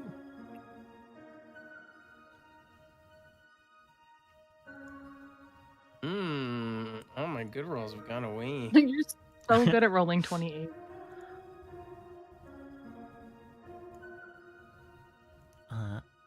As this is not quite there, because this is not trying to... This is not trying to convince her of anything. This is not targeting Explicita's DCs. You are trying to counteract a magical effect of someone who is not here. I will aid. Okay. Although you can't reroll again. But I will use one of my. If someone critical aids, there you go. He does not need to reroll. Great. Would you like to? How do you aid in this moment? Seeing as I myself have experience with being influenced by other beings, I will.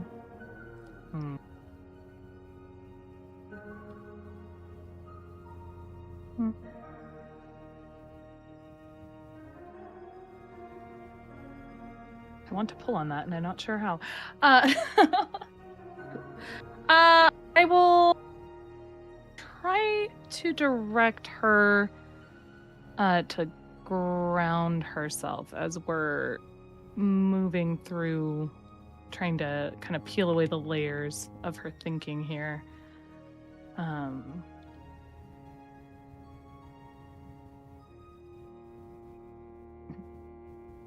Perhaps asking her to focus on what she was seeking, truth. That's what she asked Denala for, like clarifying the truth of what happened to the old gods.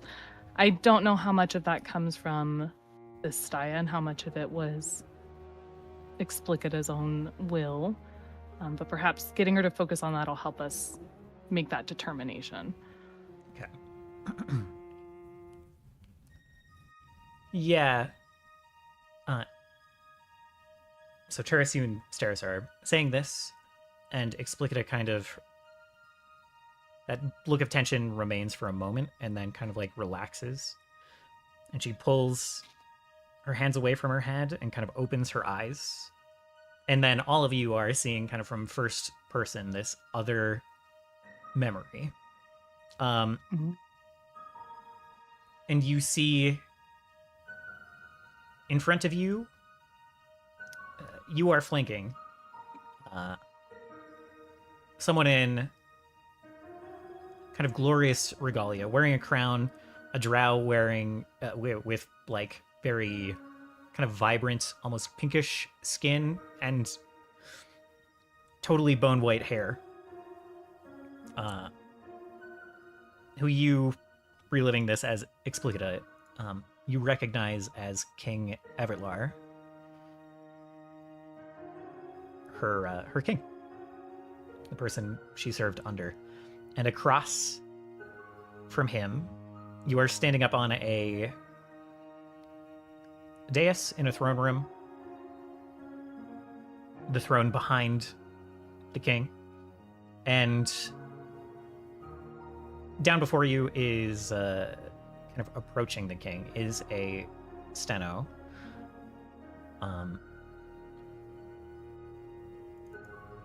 One with a tail and not two legs.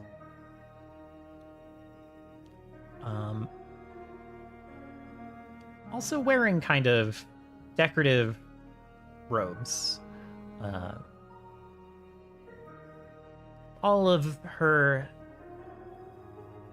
snakes upon her head kind of relaxed, kind of coolly watching the two standing on the dais, the two drow.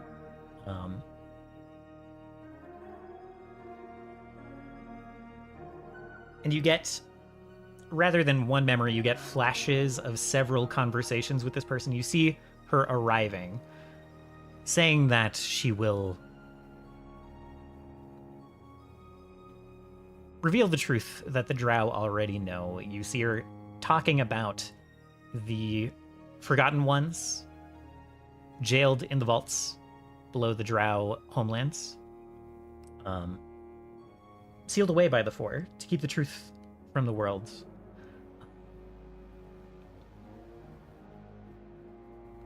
You see this person saying a lot of astonishingly accurate things about the Four.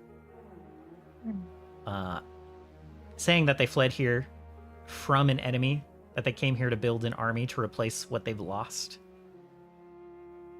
And then some things that are embellishments, talking about how they once were tyrants with their own empire,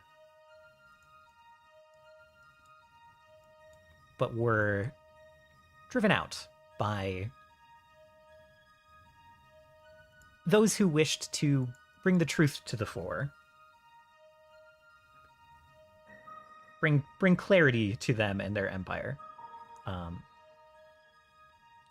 And these conversations with this Staya just kind of keep flashing past. A couple of scenes of the king and of Explicita talking to others, with this Staya kind of flanking them, talking to priests of the Four that dwelled in Drowlands, something that hasn't happened since this rebellion. The Drow kind of, after Explicita's rebellion, the Drow did not have a close relationship with the Four. They are known not to worship the Four and did not have many priests of them. And you see scenes of the king questioning these priests, and as the priests kind of get defensive and try to defend their teachings, you hear always this Staya whispering things into Explicita's ear, like, just look at how they squirm when the truth is tried to be pulled in front of them. It is part of the Four's teachings for these people to reject the truth and follow only what they hear. It is sad. I weep for them. They cannot accept what we know.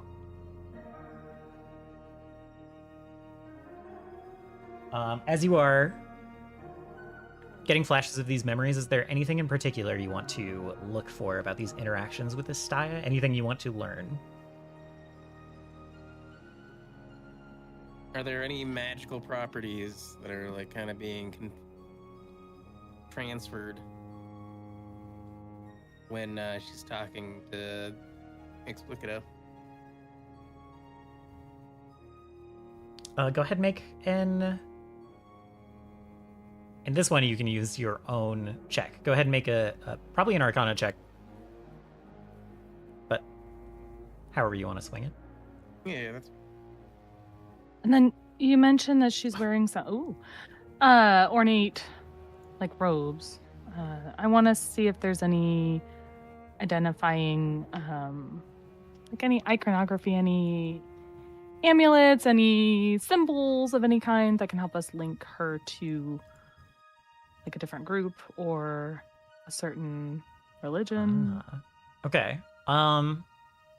Yeah, you can roll for that.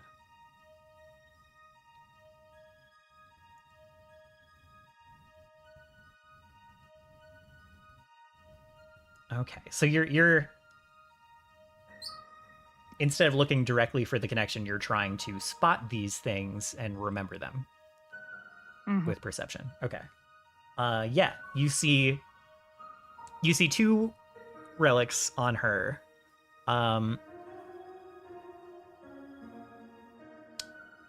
There's kind of there's an amulet with some moon iconography on it. And you quickly kind of try to memorize the details, and then you kind of look in another scene where this Staya's hand like reaches and gets placed on Explicita's shoulder. Explicita looks over, and you see very clearly, very high detail, a ring with like an eye with 3 wings surrounding it. 3 angelic wings.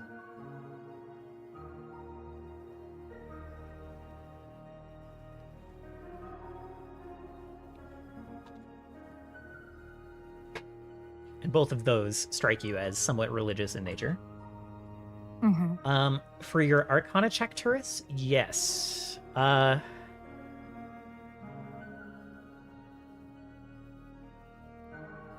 Not one spell, but there's many like layered mind-altering spells being applied to Explicita. Some of it is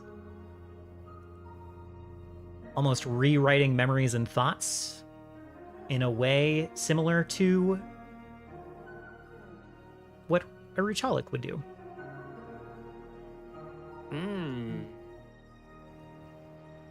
But yes, there are magical mental effects happening, most of them being focused on Explicita, some being focused on the king.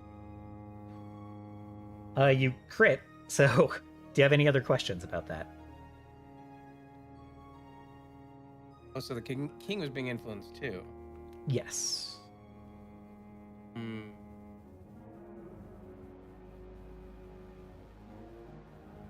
want you guys to know that in my notes, I have you guys written out as Sturris. Sturris. I love that. So when you guys are doing this thing, I have Sturris this, Sturris that. Sturris figures this out. Sturris, etc., etc. I love our team name. Yeah, I just wanted to let you know that when I give the recap for the session, and you guys are like, "Who the fuck is Sturris?" It's us. It's both of you. Oh, great.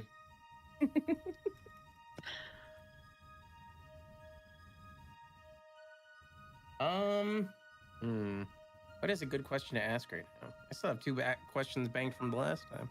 Let me see. Dude. Okay, a So the general nature of the question. Oh yeah, go ahead, sir. Might have something. Oh, I was simply just recapping what we already knew in hopes that it'd spark something. Oh yeah, So yeah. can- Do that. That might help. Well, okay, we learned that like the influence on the memories is much like the Ruchalik, but Yeah. what is the nature of her connection to Explicita? Like, I wonder if we can suss that out.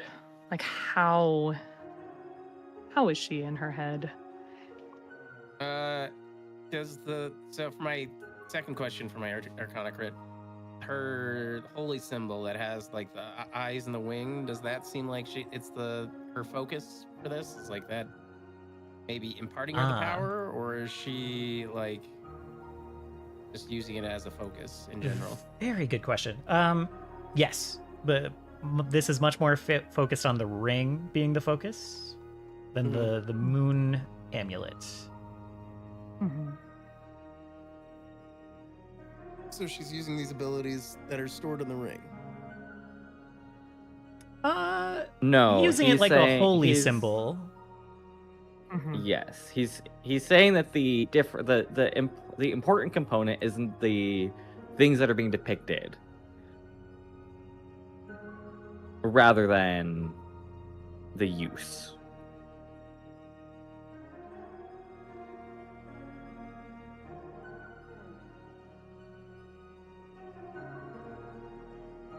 Alright, Isha has to refocus for 30 minutes because she cannot fucking see right now. Good timing for it. You can see just fine in Explicita's memories. Wow. Just, So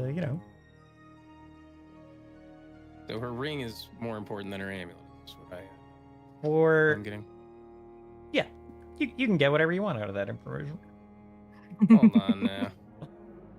I thought I had it and then I didn't. I'm trying to figure out what you're trying to say, actually. What I'm I trying think to you're say, or very what? close. No, I'm very okay. I feel like Turris is very close to an actual question, Well, she's casting these spells, but she's using the ring as a focus rather than her amulet. We are not. What is happening is I don't think. Yes, She's using the ring as a holy symbol as a cleric. Yes. And anytime, like, okay, we know that table talk. We know that she is manipulating her memories like a Rutalic. The ring has angelic wings like the Seraph. Like, this is, it seems to me it's pretty that clear what's she happening has, yeah, she is working with the void. That I got. I just like whenever I get an extra question when I'm already like, okay, I'm pretty sure I know how this is working. Well, then we don't need to. Then it's okay. Just be like, I don't have worried. anything more. You know. Yeah. Okay. I was like, what's the question that I'm not asking that I don't already know? I don't ever know. But if I'm like, all right, you get the base piece of information, what's That's the bonus wrong you want to guy. get? That's the wrong guy to be asking that question to. He'd be like, what do you don't know? What do you don't know? When I ask that, I'm usually like, what extra treat do you want to get? You have the core information. What's the bonus? I don't want to give up an extra treat, but we gotta figure out I think that what was kind still of a pretty treat you want. satisfying treat. They're still satisfying. It is a treat. It was a treat. It was a treat.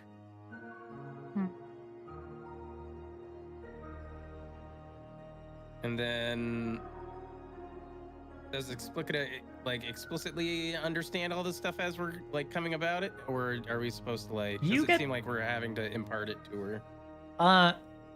The Explicita that you're inhabiting in the memory has no idea this is going on. So just like the anger, very clearly, this Staya is intending to stoke anger in Explicita and trying to like angle this person in a particular way. The Explicita that you're standing next to and witnessing these memories with definitely understands what's happening now. Good.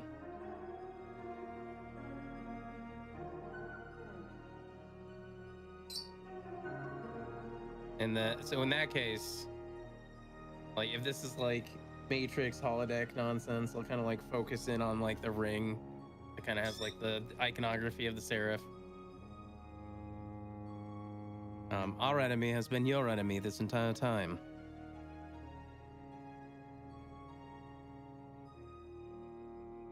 The Master's the one that we seek to stop.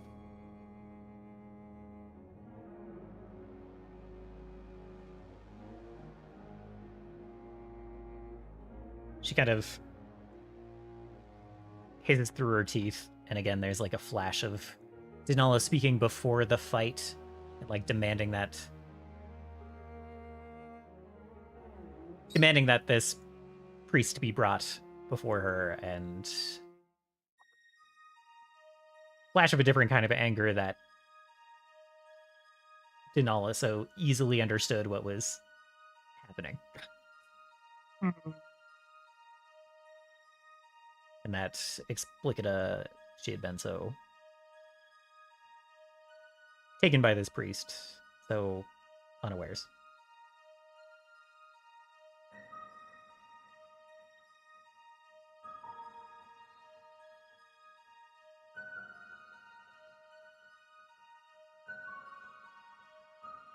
I know it may feel like it's all you have left, but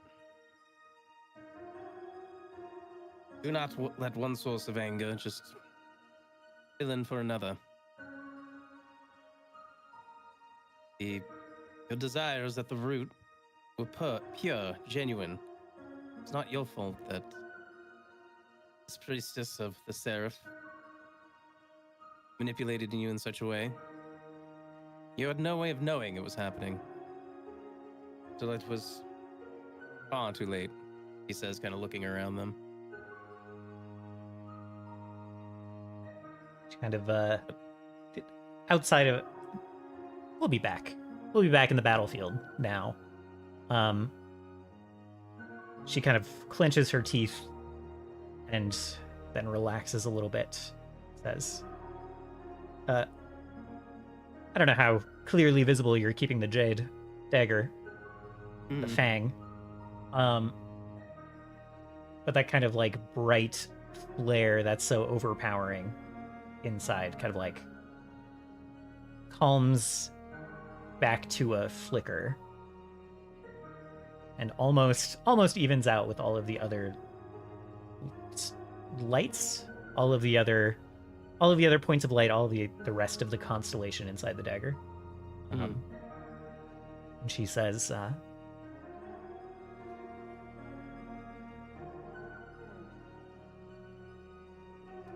my duty to my king was once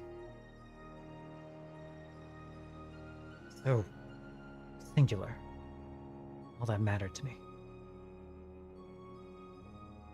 Even my duty as general of the army that the four had trained.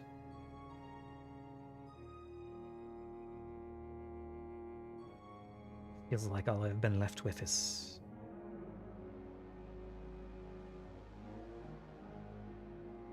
rage and anger.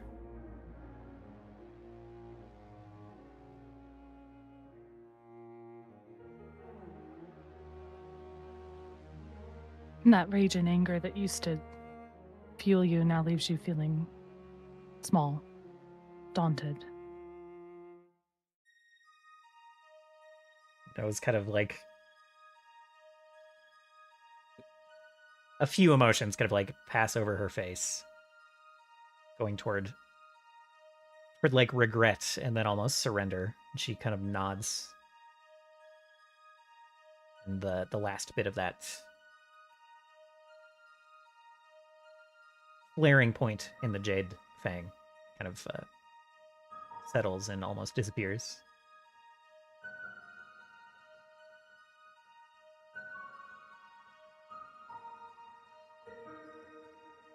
It's unfortunate that our enemy is so capable of manipulating that fire. But at least now you know the truth. And we know it. And this will help us in our fight against them. And we'll make sure more people know it as well. Coming here, I didn't realize I had sought to avenge. And he kind of looks, if Montreson's like still there in any way, like I thought I was going to come here to try to avenge the mother that I did not know. And it turns out that she wanted to save you this entire time, and so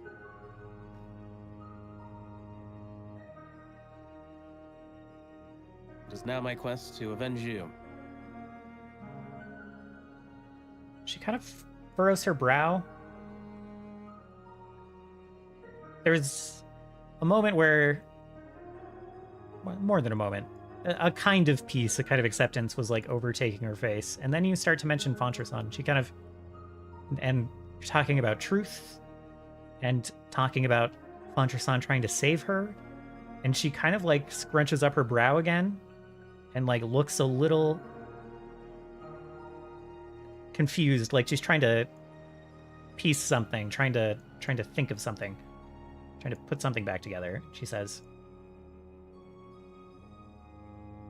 "He showed me something.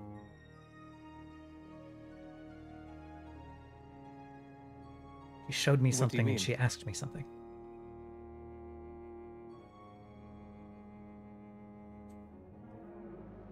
What was it? She'll look kind of back across the battlefield, back toward the third floor of your tower, the garden. And then that fourth and final corridor just cracks open and falls backwards. And we'll take a quick break. Well, we really did these in the appropriate clock-like order, didn't we? Well, if we're taking a break, that means I'll be leaving when we come back. Gotcha. To cut to the end, we'll level. You're definitely gonna hit level 12. So let me know if you have any questions about that. Thank you for playing. Thank you for slaughtering all my enemies. Glad I knocked you unconscious at least. Your consolation prize.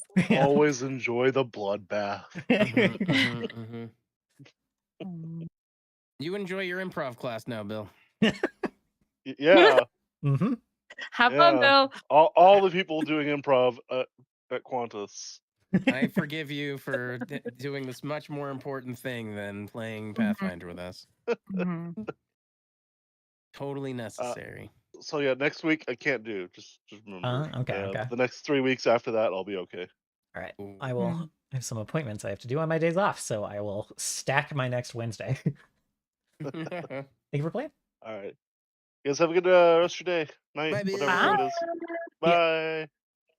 Whatever time it is. Real. Real.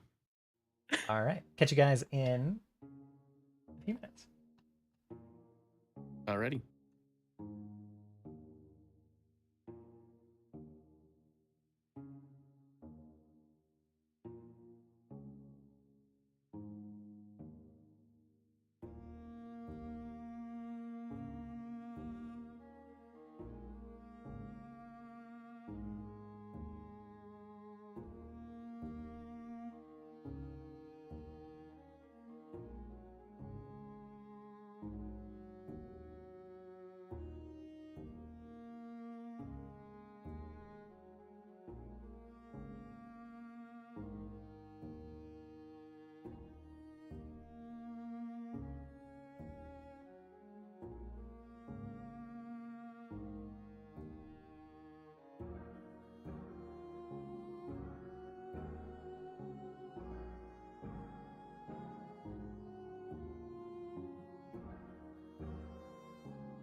And back.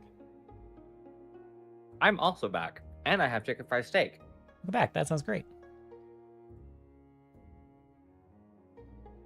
Yeah, well, I figure I don't gotta be saying a lot of stuff because everyone be doing it for me, so I'm okay. I can eat a chicken fried steak. You're leaving it all up to Sturris. My goat.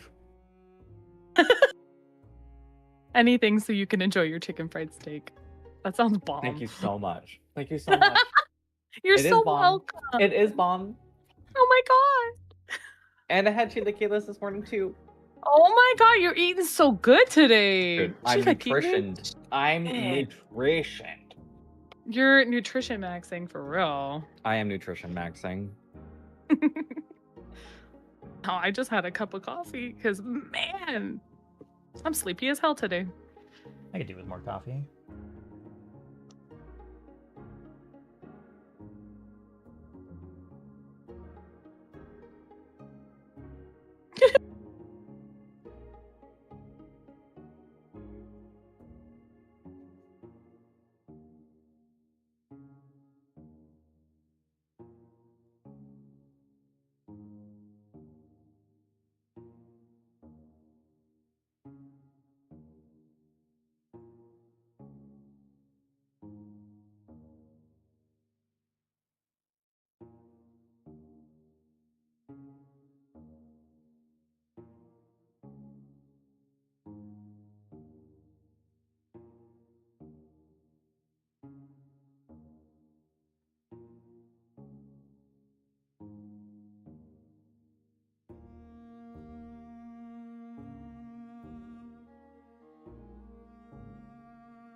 My notes are crazy because I have so many crossed outs.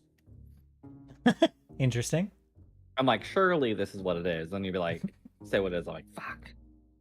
It's not that. Cross. Right. Surely it's this. Fuck.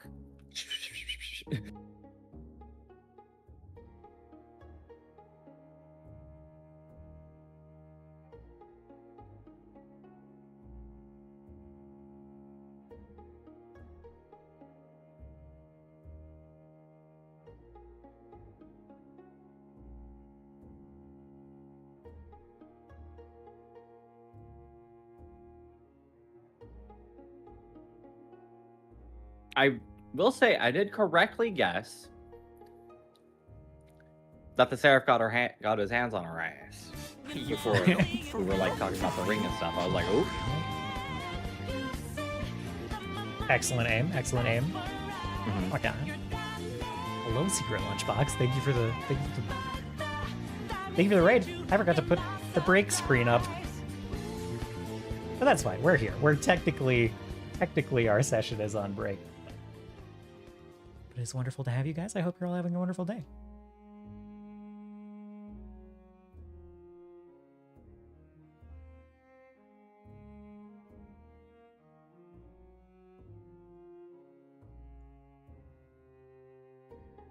Hi, Raiders.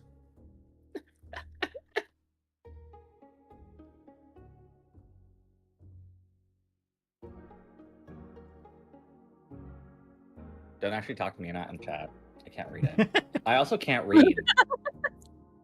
The only things I know how to do are eat chicken fried steak and complain. That's fair. That's fair. It's a specialty. Konnor, aka Danzivar, says hi Raiders in our Discord group chat. so Danzivar says hi. Would Konnor like to explain why he can't actually say hi in Twitch chat? Yeah. Yeah, would you, Konnor? Would you like to do that?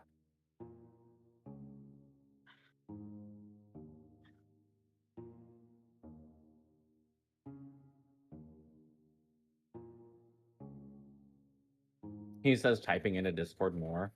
I know. No one's reading that out loud, bro. Hard to be on both. Hard to be on both on phone. Okay, well, you can just keep it to yourself. Then it's fine, Konnor. I accidentally uninstalled Twitch on my phone. Okay. Oh. What time does your class even start? Oh, okay. I was like, bro's gonna be here for the whole session. You are probably gonna be late. It wouldn't be you if you weren't late. Yeah. That's true. That's your specialty. That's your niche. Mm-hmm.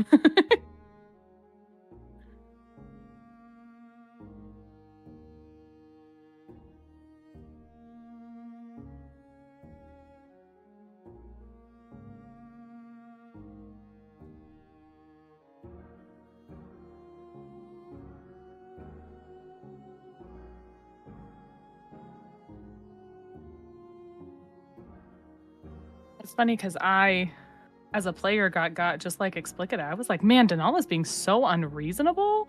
Didn't even try to like explain anything. I did not pick up that the void was involved. Whoops.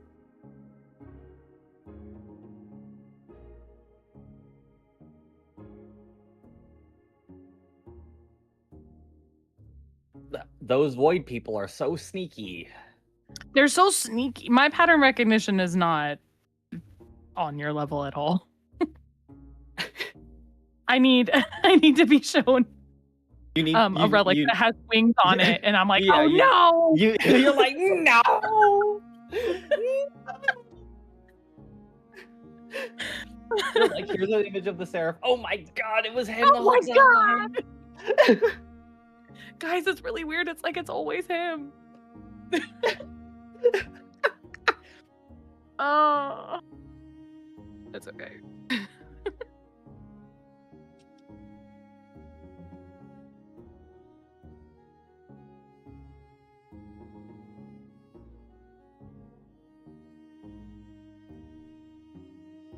You don't have like the context, I think, though. I barely have context ever. Yeah, you don't have like the context for who knows what. I love just existing in emotional assumptions. Explicative So does bag. Explicita. Yeah, So I does know. That's why Explicita. I'm so. It sucks. Like we could have been. You could have been besties. We could have been besties, and she's dead. And now we gotta expel her soul from the knife because I need it. And also, the it's like, need it. It would surprise me if you had the context, Konnor. It would certainly shock me. It is. I think there's a lot of enjoyment in not knowing what's going on until it's revealed, because then I get to react, which is my favorite thing.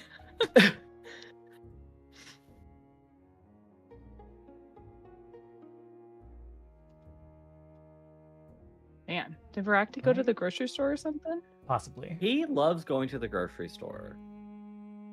Sarah? Uh-huh. What's I wrote down the name of your patron somewhere, Oh, and I'm about to blow up trying to Staya. find it. do you need me? Do you need me to send it to you? It's Staya. It is not. I would love for you to send it is to not. me. You Okay, can't well, fucking lie to me. Who do you think you two are? Not the name I was given, Right. Right. but I suppose nothing is as it seems, I guess. Right. Let's see. Boop. Like oh, that makes sense.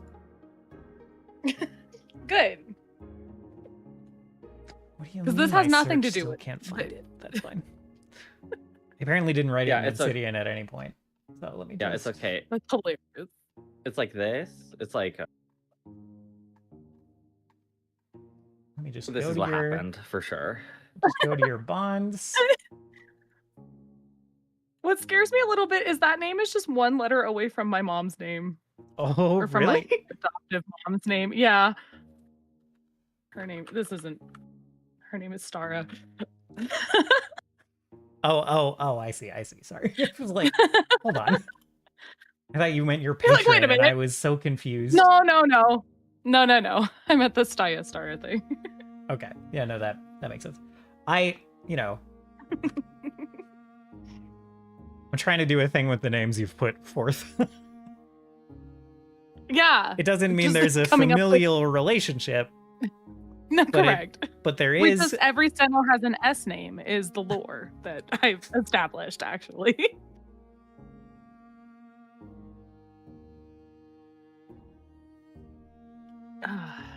Voraktee got stuck in the toilet. He'll come back eventually.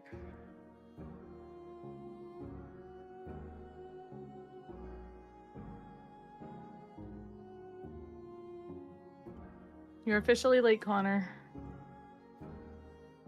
I'm assuming because you're still here.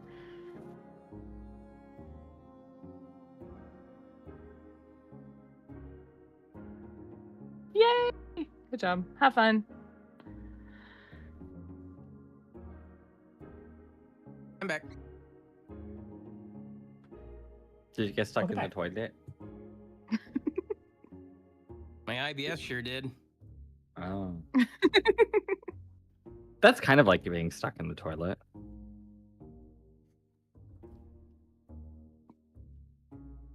I felt like I was fully expelling the evil energies of the Seraph out of my body.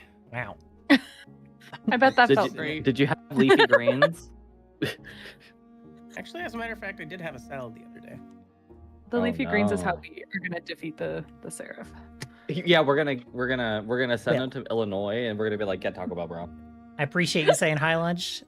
Also, I miss you as well. I'm doing all right. We're getting there. And we might be getting there faster soon, but we'll Bye. see.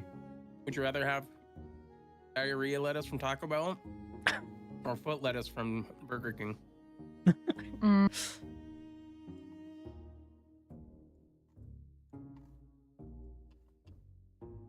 You know, So- call me crazy.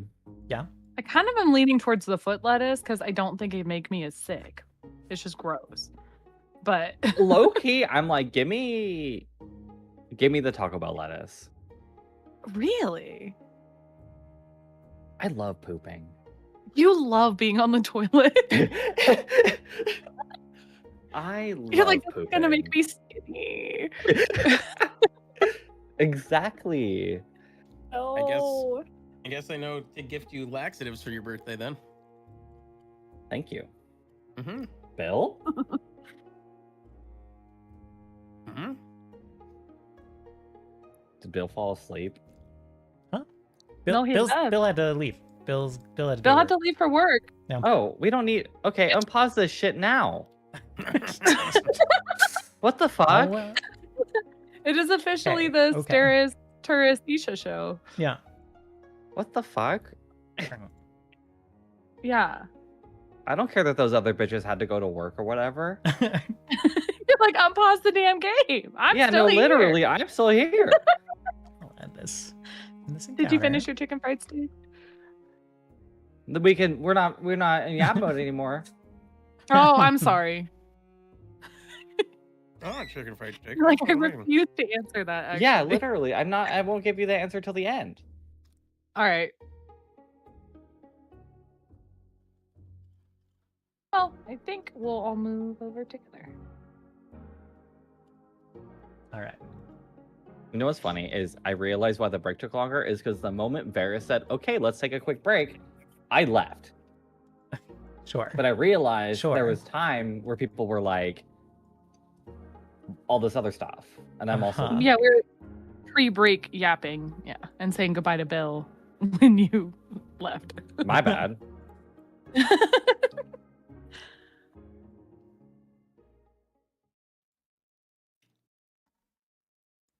All right. So,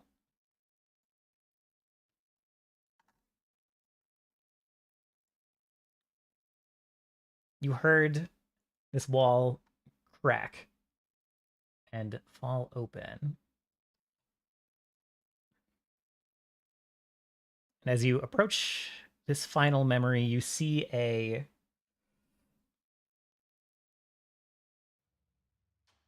that you start to enter. You feel like warm heat hit your face. You feel like sweat start to emerge. You start to enter the caldera of a volcano.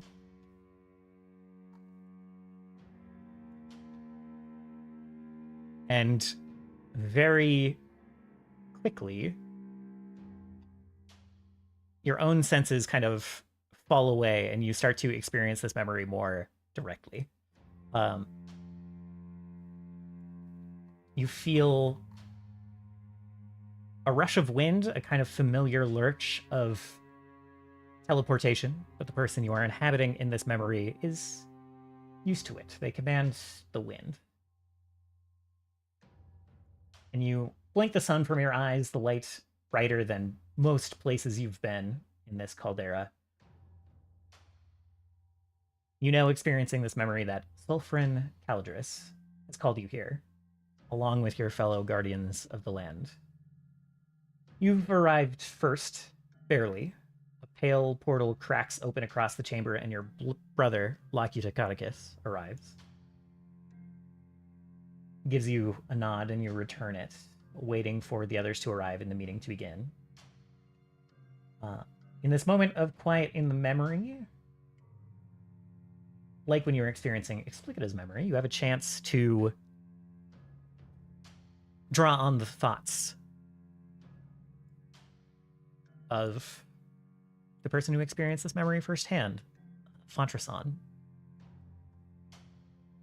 Is there anything you would like to glean from Fontrason's mind? You know that the four have just arrived. You know that things are tenuous. You know that not everyone is happy about their arrival. And you know what happens a short time from now.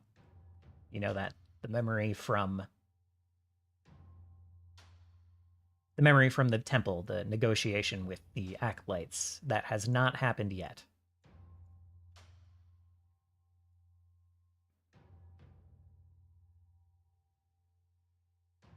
And if you do not yet want to glean anything from Fontrason's experiences, from this memory, from anything like that, you can let me know when an idea strikes you, and you can stop and observe the memory more closely if you would like. Does she think that her future baby boy will be perfect? Right now, you are not a. You're not even a thought. Yeah, exactly. What'd you call me? You're not a We thought. said you I'm were so an sorry. accident. At present, Dang. Fontrason What is the does not even know herself to be in love. Dang. Okay. What is the significance of this place? Yeah, Like, I will. you described it as familiar, but what is the... Yes, not familiar to you, the party, but familiar to Fontrason. Mhm. This is effectively the seat of power for Sulfurin Calidris, the first Naga.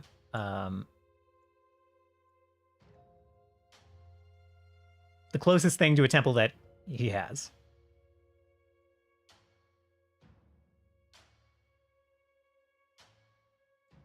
Well, probably has temples elsewhere, but He prefers this place.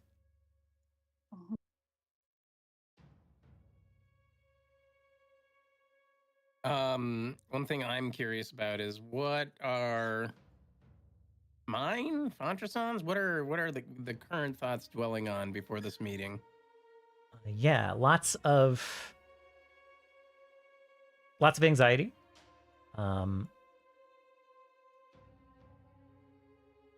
four have just arrived. Their Veilspire and their Arx Sistinium are both very near your temple, very near the ley line nexus that you guard and defend and call home.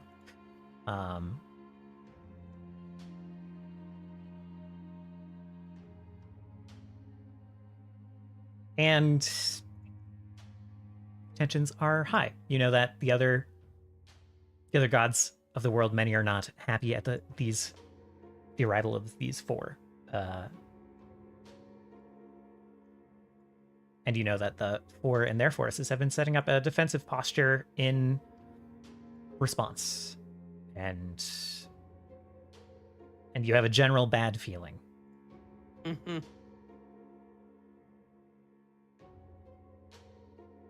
One you cannot linger on too long.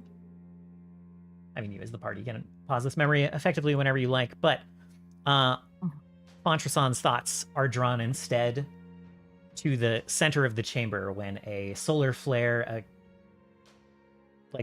effectively stretches down from the sun and strikes this center part of the caldera. And a curling gout of flame turns into the form of Sulfurin Calidris. Oh. Whoa. And you bow your head in respect for a moment. Not a moment later, a crack of thunder sounds to your side.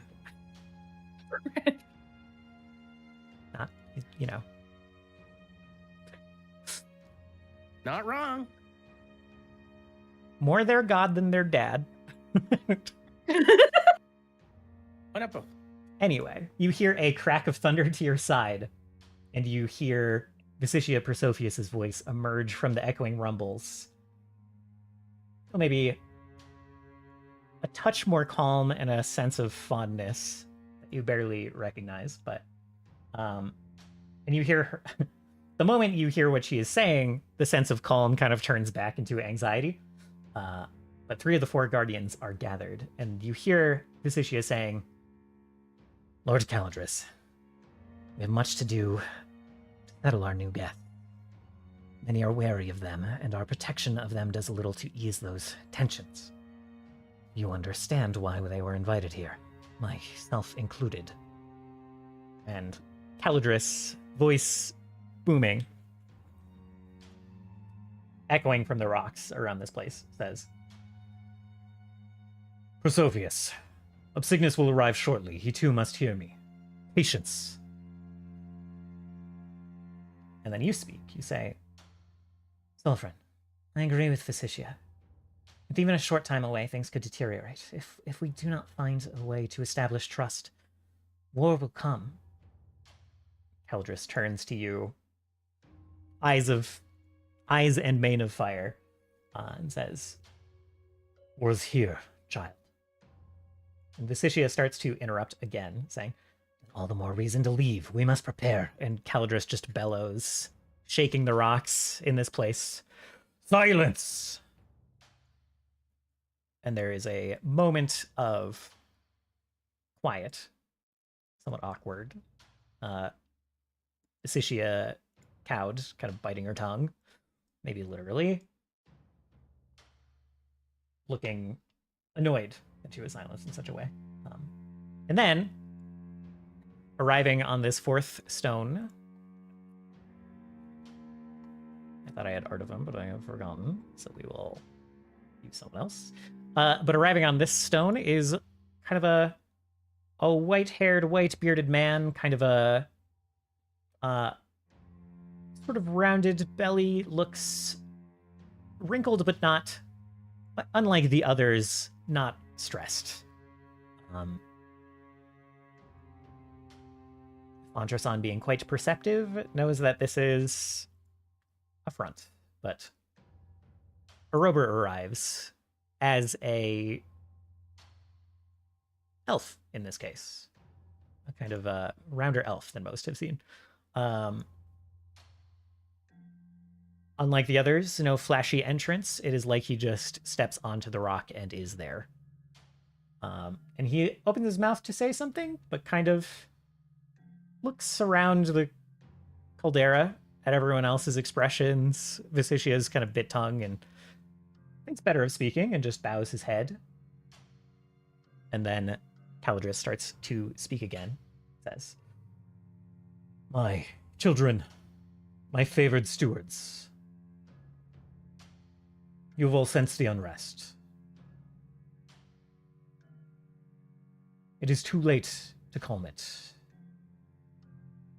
Fauna has heard the call to war and cannot deny it. Zodom stokes the flames openly and will strike soon.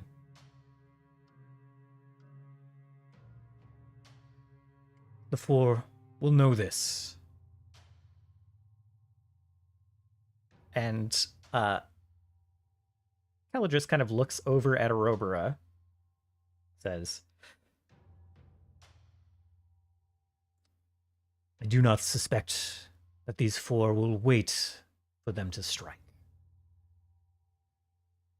And Visicia starts to speak up again. It goes to speak, and Caladris says, "You cannot fight against them. You cannot wage war with the others.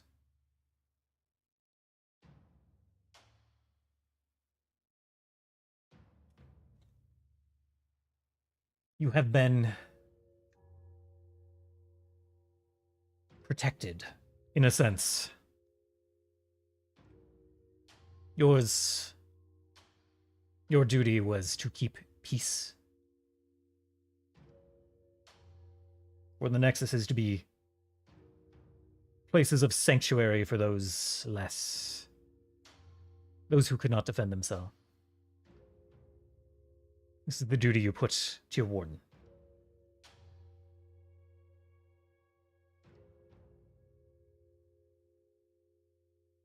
This kept you from the strife, the conflicts over the years. It has been known that you were under my protection. Now I must ask something difficult of you. You must continue to steward these places. You are not soldiers. That is not your duty. It will break your heart, but your duty is not to the people. It is to the land.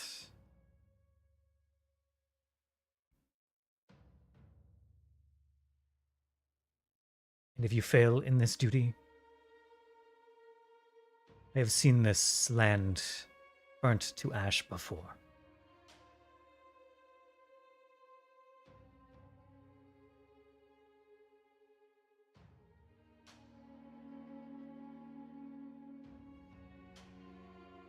You must always hold your duty to the utmost.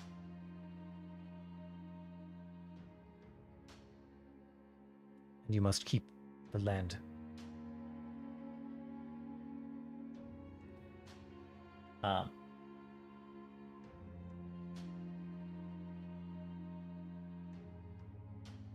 As he is saying this, Arobara, the Naga that would become the lieutenant to Scala, looks kind of stoic, stone-faced, doesn't really emotionally respond to this at all. Visicia looks angry. Locuta Codicus, who would become bound to the Shade of Death, looks confused and saddened. And you feel much the same. You understand what Caladris is saying.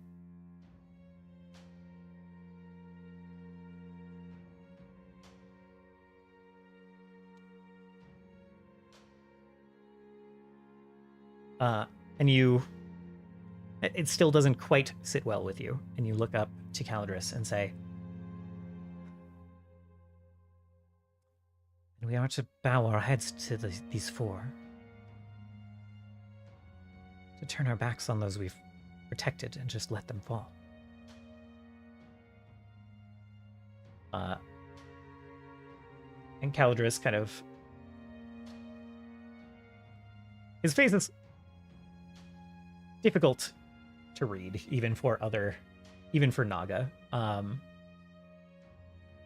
The flames kind of diminish, and he says,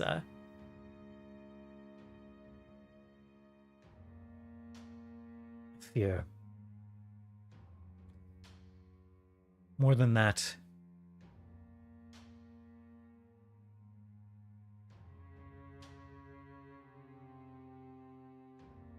the only way forward, I believe, is to aid them.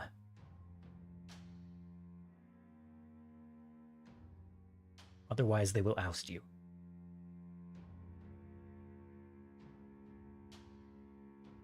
And an argument erupts. Visicia immediately starts shouting. Robera kind of crosses his arms, but already looks resigned almost. And Lakuta kind of like tags along with Visicia. Not quite shouting, but also trying to argue against this.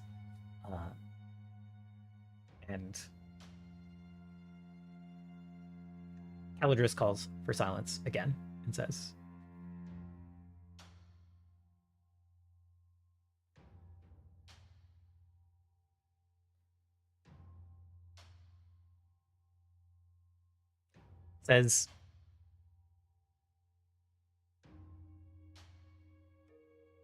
"The well-being of the people is not your duty. You were selected for a purpose.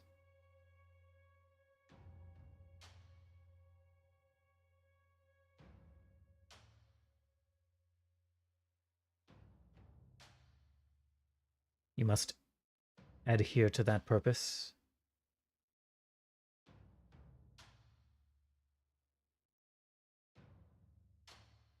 or step aside and allow someone else to take your place and suffer that pain in your stead."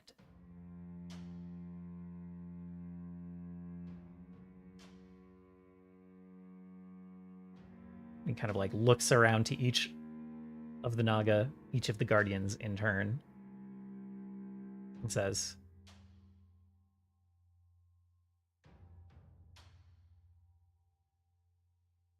"Are any here so weak that they would abandon their charge for their own petty attachments?"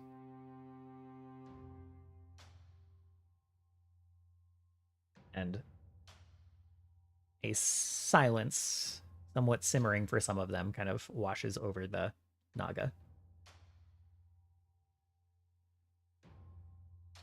And with no further words of encouragement or reinforcement, Calidris looks to the sun and then off to the west, and then disappears in another gout of flame, being replaced by a spray of magma and fire from this center mound of magma, of volcanic rock.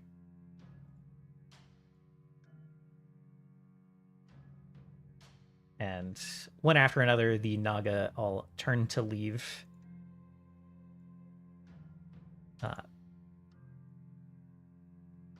With kind of a glance between Visicia and Fontrasan as the last two remaining. And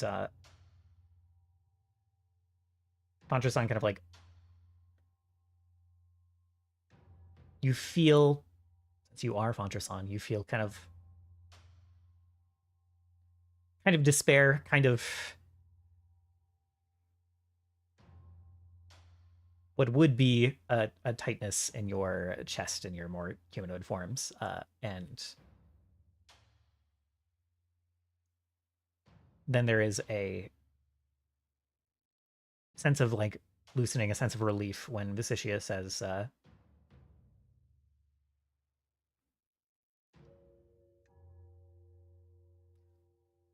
"Not make you surrender to these four alone. Let us both deliver that message." And then a clap of thunder and then a rush of wind as you yourself teleport out. And that is the end of that memory.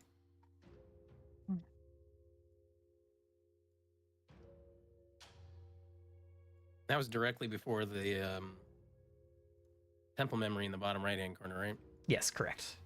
Okay.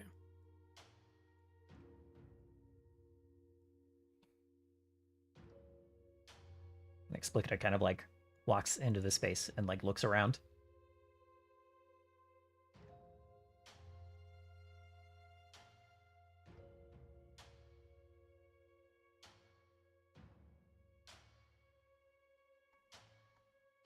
She showed me this.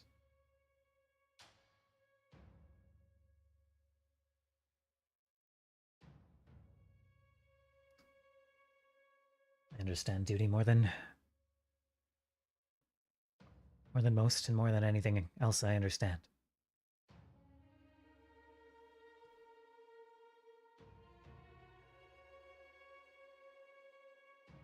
I don't know, it's pretending that there's still a wall there for you.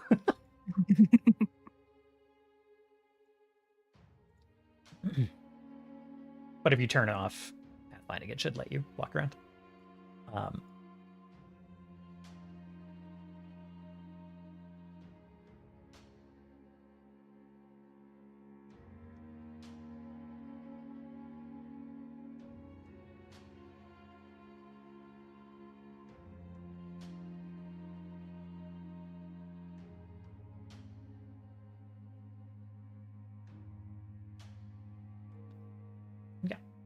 Explicita kind of just is taking in the scene and looking contemplative.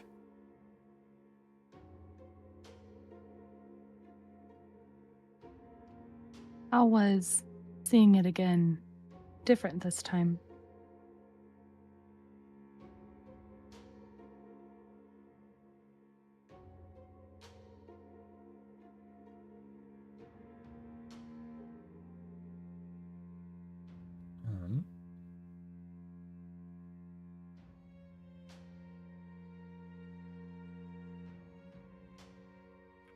She thinks for a moment. She says,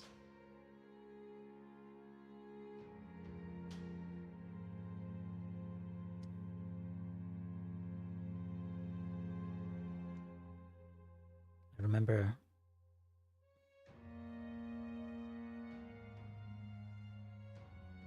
feeling for her, understanding the weight that lay on her shoulders. I do now, but it is less so. She kind of furrows her brow.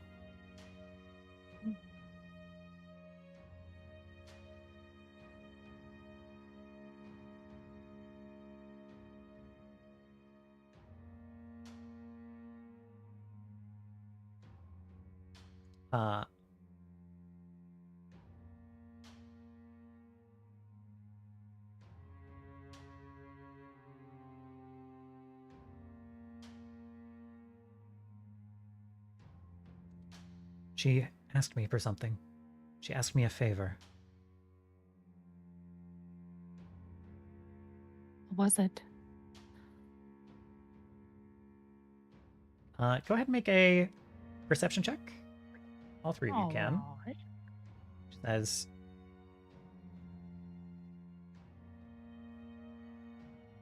she asked me a favor and said that it would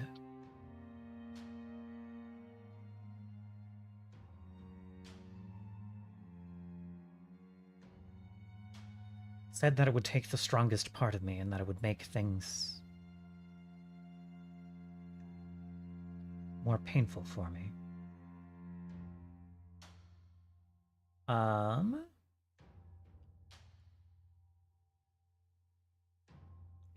It says you're rolling that as Armis. Are you rolling that as Armis? You know, I guess I accidentally. Well, you know what? They can both roll perception checks, can't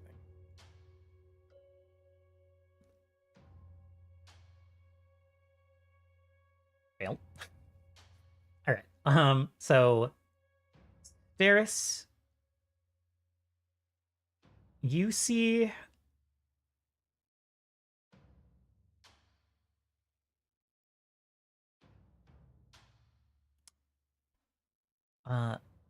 Turris, does Armis normally have, like, what does the inside of Armis's armor normally look like? Is it usually, like, empty? Yeah, it would be empty, if anything. Okay. Maybe in the heat of battle, he gets like really cool ethereal bright eyes. Yeah, I think the heat of battle is over, but that is happening now. And in that ethereal space, in that energy, Steris, you notice that there are a couple of a few smattering of points of light that are kind of shimmering in line with the jade fang.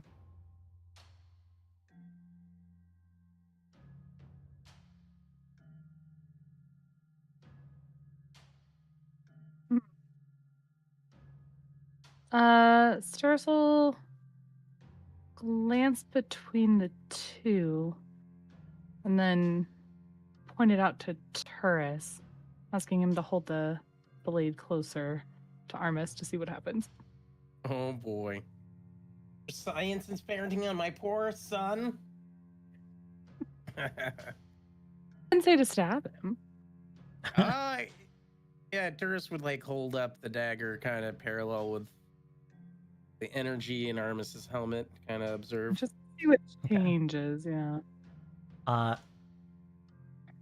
bit of that ethereal kind of ley line like energy kind of like almost bridges between the two and almost like several of the points kind of flare for a moment and all of you get a flash of another memory of you hear Fontrasan's voice. You see Fontrasan standing in the middle of this garden around this around this shrine. The Jade Fang is placed there, and you hear Fontrasan's voice saying, "It took all that I had to create him. You will need a defender."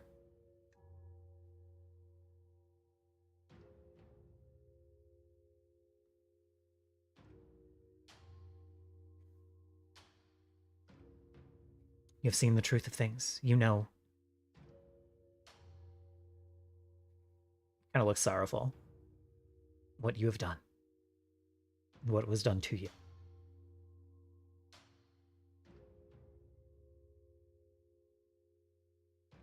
I sense that you feel a duty to make things right.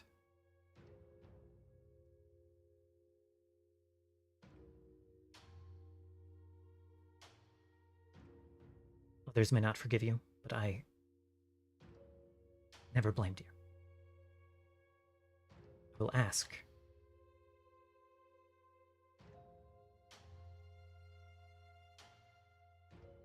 And this will make things difficult for you, painful. But you are one of the most dutiful defenders that I've ever known.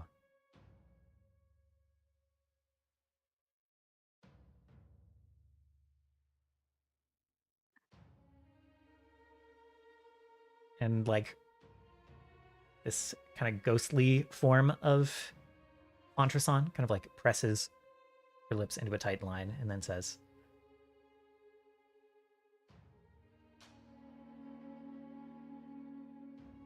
"Will you watch over him while I can't?"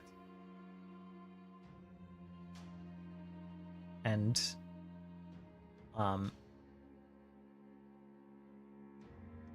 the drow opposite her, you're seeing this from Explicita's perspective. She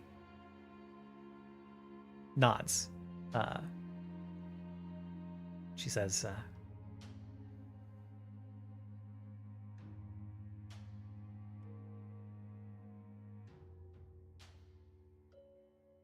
I will do my part to protect this world.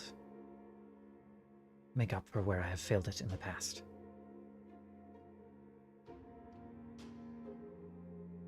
And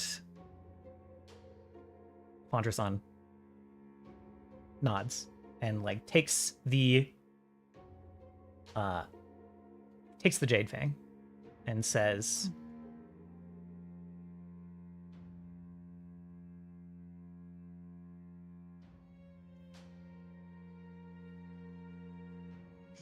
"You may be the only one other than us Guardians who knows what it is to be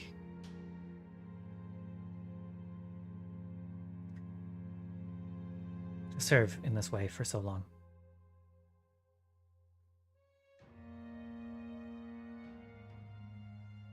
She kind of lets that thought go and puts a hand over the blade and says, "Thank you, Amina. Thank you, sister." And then the Jade Fang kind of flares and some pieces of armor start to materialize.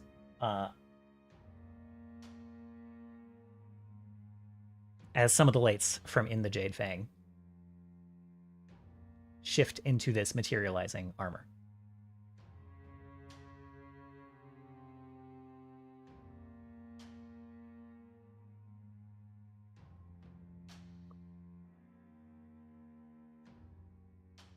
And the memory flares out.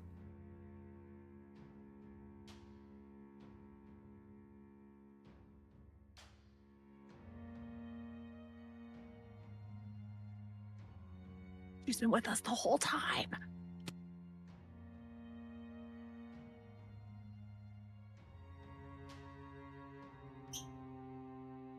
Thomas, why didn't you tell me that you were bound to the soul of a drow lieutenant general? I'm quite cross with you. Maybe it's not complete. Her soul is still in the dagger after all.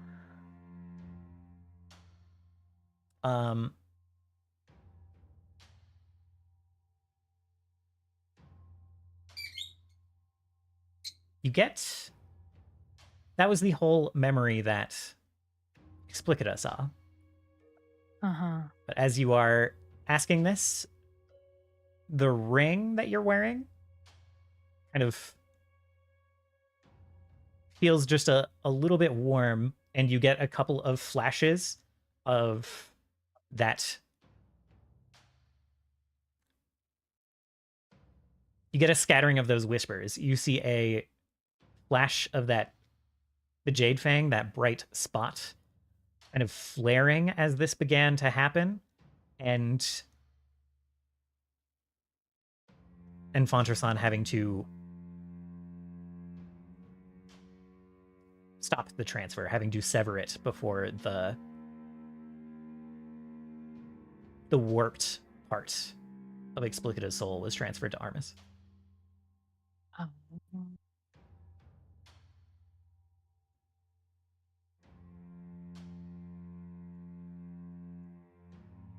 You get those images. Armis looks back and forth confused.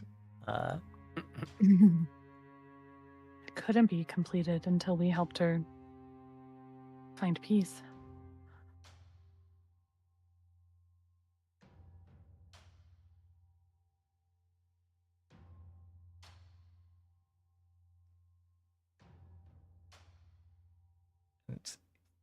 Explicator kind of looks over Armis and says,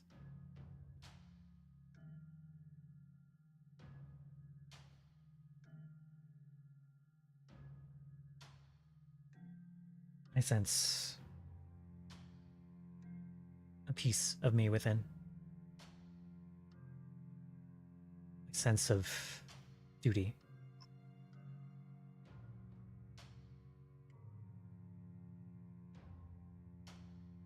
But it has grown into something else. With your presence, Antresan's influence.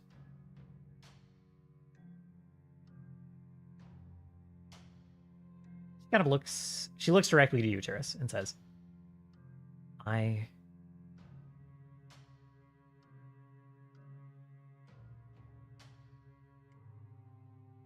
would be changed.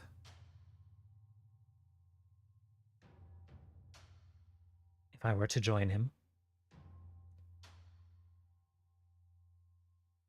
I am content. She looks back at Armist. See that work proceeds. I am happy to rest.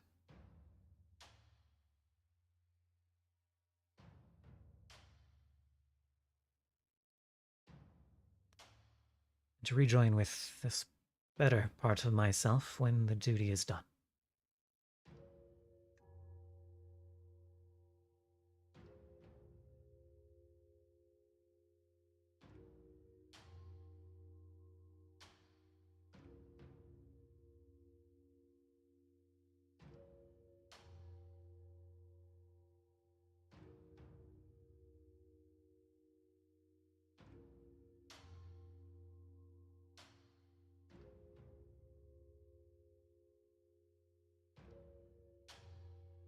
Oh,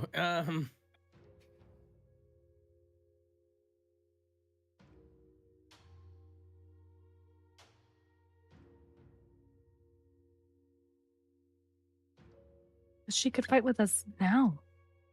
She could be a part of the change of making things right. How would Taurus change if that happened now?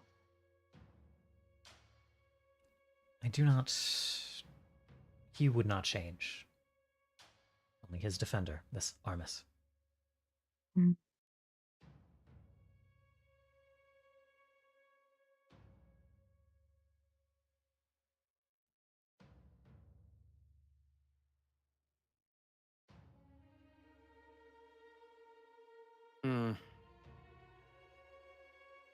I would say that it should be up to you two, not me. Not anyone else.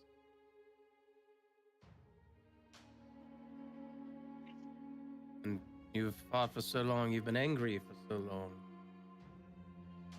I understand your desire to rest.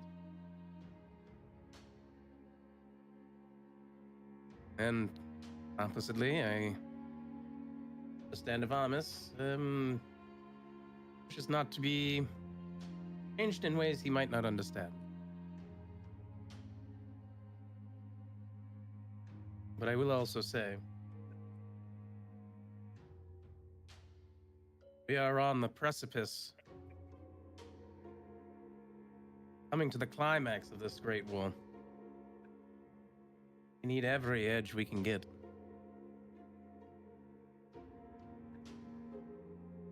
Eris nods in agreement.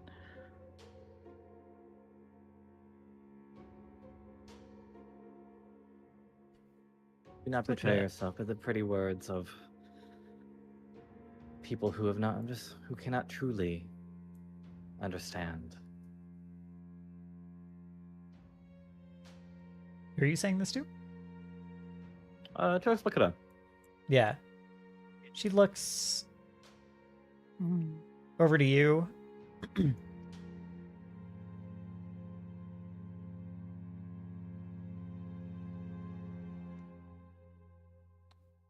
She kind of nods. And then looks back to Armis. Says,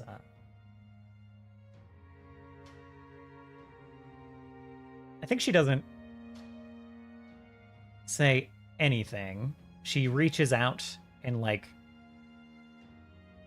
places a hand on Armis's shoulder, and a couple more of those points of light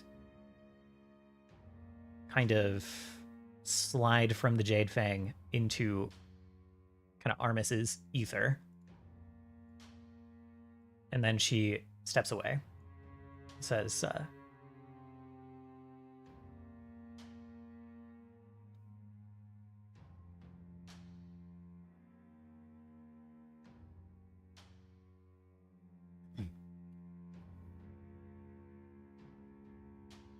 think he will be a better warrior for you this way.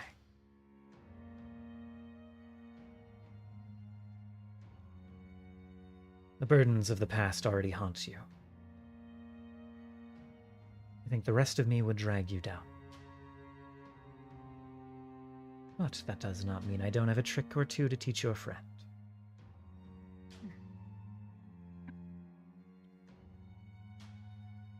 And Armis now has...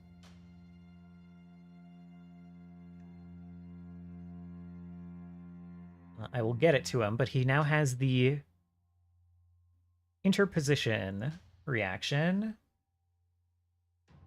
Ooh.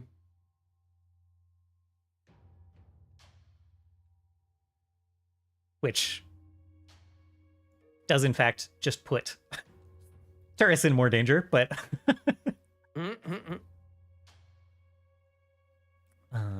let's see.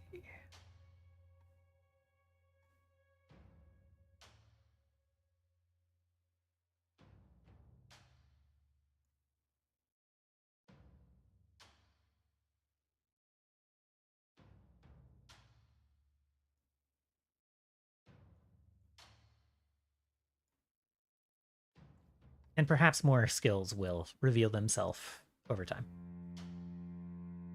Nice.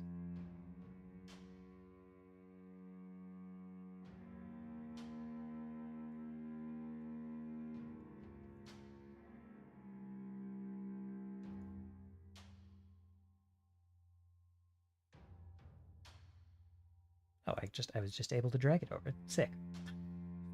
Sick. Oh, he's easy.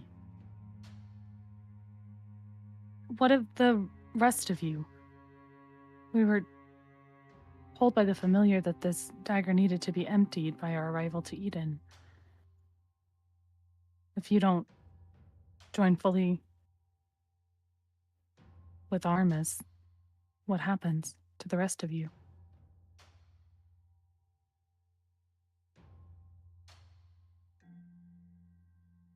I don't know much of souls.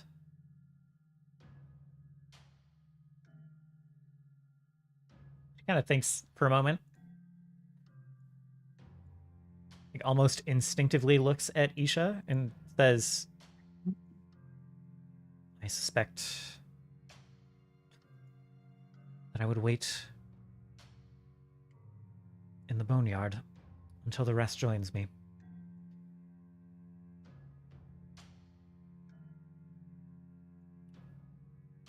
Or perhaps your friend is now just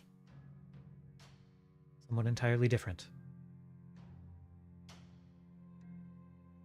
And we would go our separate ways.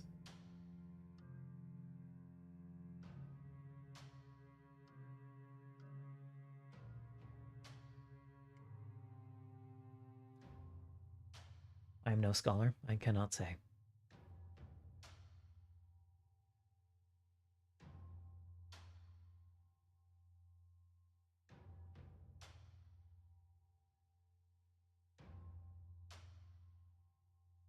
Well, as I said, that the terms of your rest should largely be up to you. However, I'm sure we can't find I'm sure we can find another vessel for you to inhabit for now.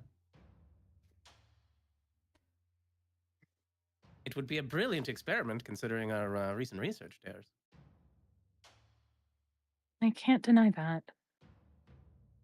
Though, choosing to rest that piece of your soul in another item versus waiting in the boneyard.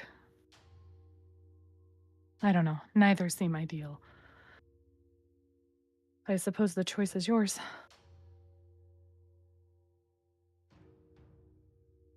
I guess if we can offer it to you, we have to do a little legwork first.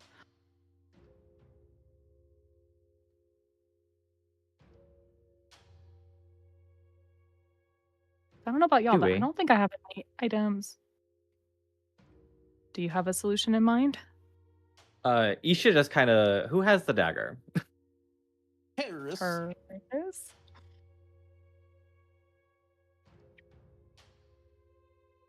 She like puts her hand out. There's an offer of the dagger. And she will like snap it. Snap it. You're welcome.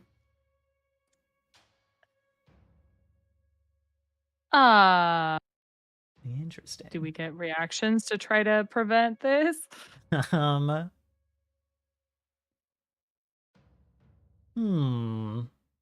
I'm not going to try to stop her now, but I am going to watch and see what she does. Steris is watching closely as she is perpetually suspicious of Isha. So I would, if you'd allow me a reaction when I see Isha's grip shift to one of snapping, I would try to stop her. Well, there's like a component of the dagger that is actually housing her. Uh-huh. True.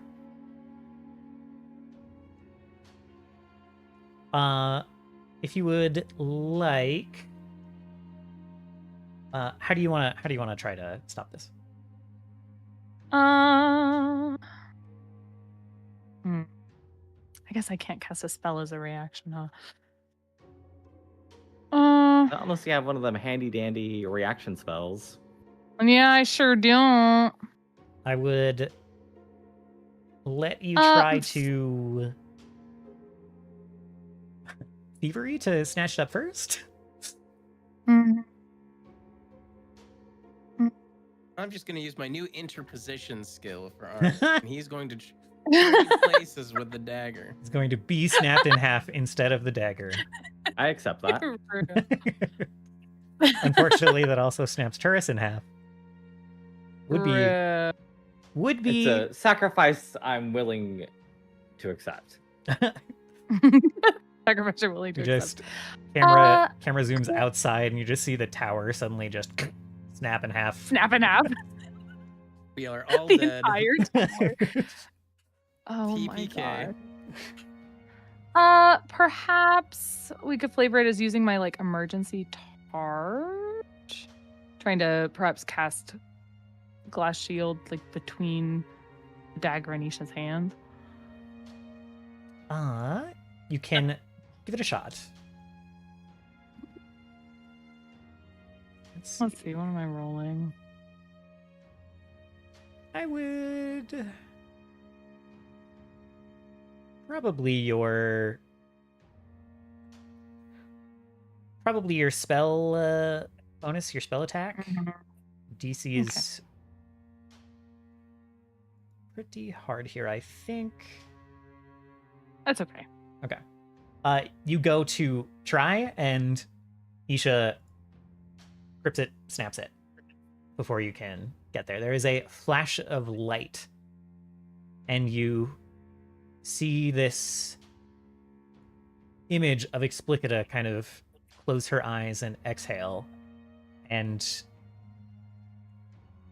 what looked like a constellation, like points of light in the dagger, kind of just turns into almost like a fine, like ethereal mist, like what is inside Armis.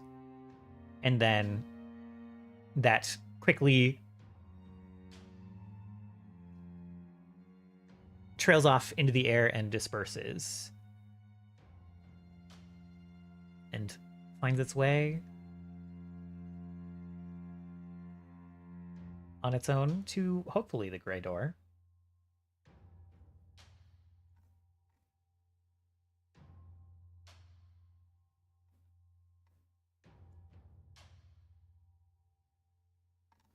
So you just made the decision for her. She couldn't have made the decision on her own. She can't break the knife. And she said she was already happy. Happy's a very strong word to use for explicita, but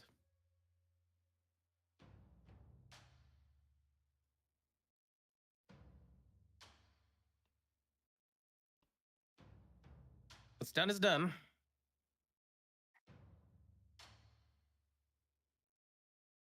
You're gonna sit here and endlessly postulate on how and what on things you don't even remotely understand.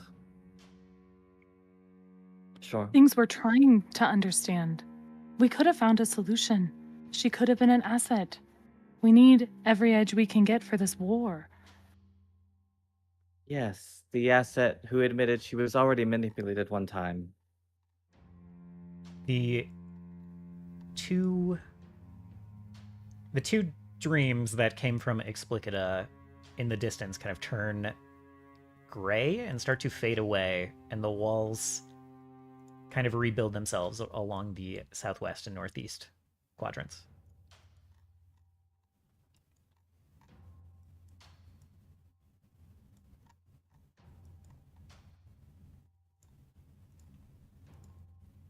So being manipulated once means she can't be trusted.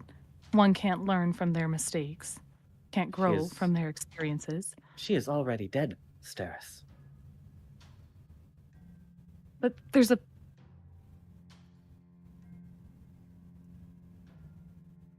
We still had her soul, her essence. We still do, technically.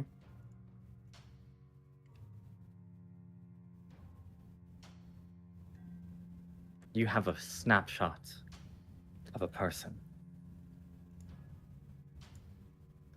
I think Amos has grown into his own person now. Just a strong stoic type for the most part.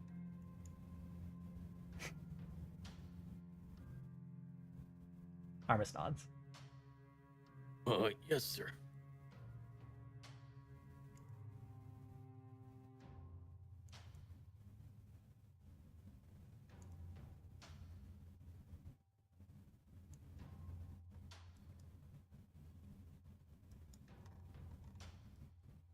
What is the state of the knife?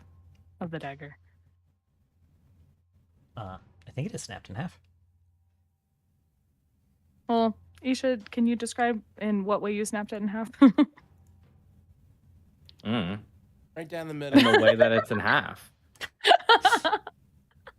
Long ways, not width ways. Yeah, I split it half. I split it hot dog style. Yeah, You made it hot dog style. It's a wild way to do it. Just by squeezing. Impressive. And now we're to deliver the dagger in that state.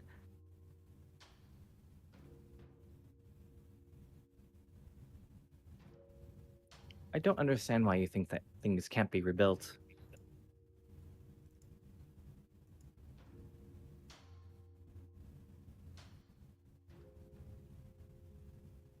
Besides, it was not our quest to technically see this knife here.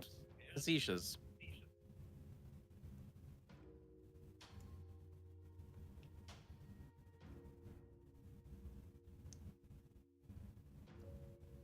It's kind of a sigh, and Delena kind of like jumps down through the foliage over here, and then ends up landing, like jumping out of the foliage over on this side, and says,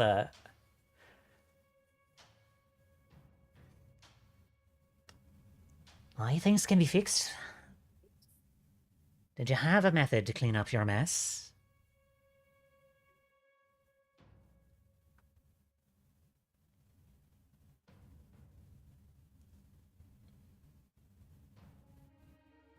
What are you even saying? I'm asking if you're going to fix the knife or if you're leaving it to the rest of us.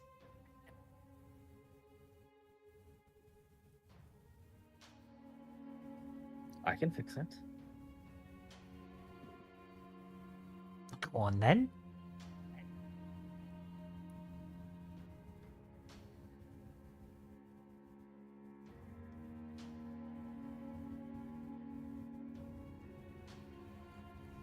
Isha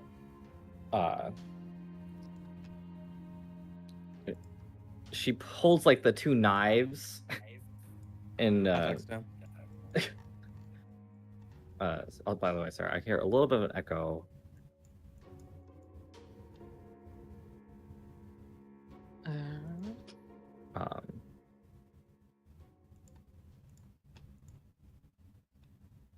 She like holds she has like her sand mage hands. She's holding sort of like one half of the knife in there.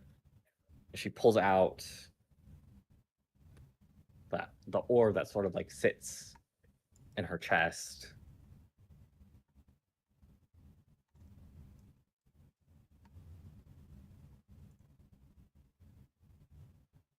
And I'm gonna make a repair object check. I'm at the proficiency to repair the knife. Wonderful.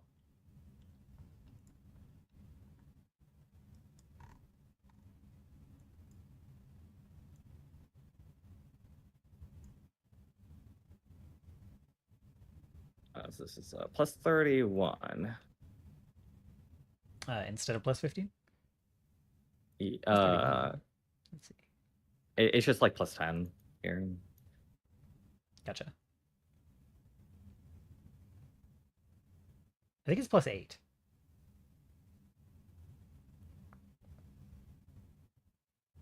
Yeah. Oh yeah, it's plus 10 if I'm not trained. You're right. Okay. So yeah, I think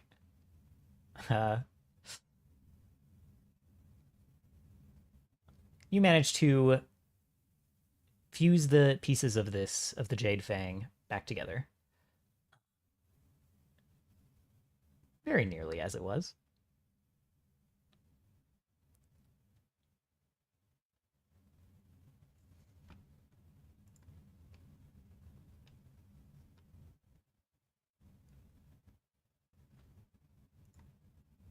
She sort of withdraws that like ball and sort of like ushers it back within.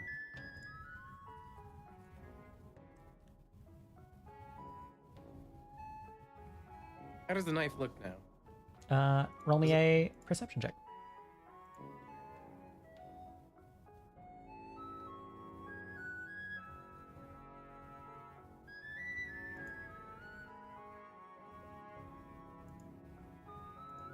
Okay. So you're looking at it, and you can't really tell, Turris. Steris, you see a very dull flash in it, like lightning on the horizon, almost. You know, just like the dimmest flash in the distance.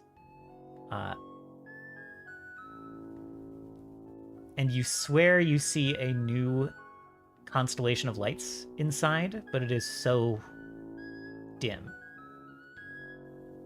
that you kind of almost think it's a trick of the light, like a reflection of maybe the wisps in the air, or, you know, some of the lights, like the sun refracting on it or something. And then you realize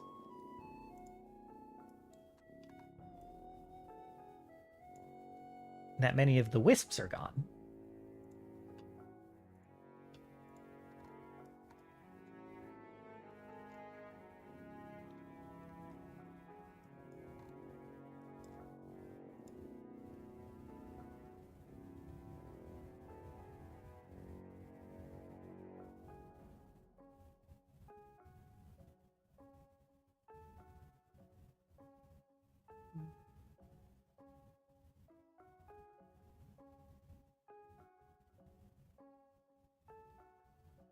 So it can't be a reflection of those. Mm-hmm.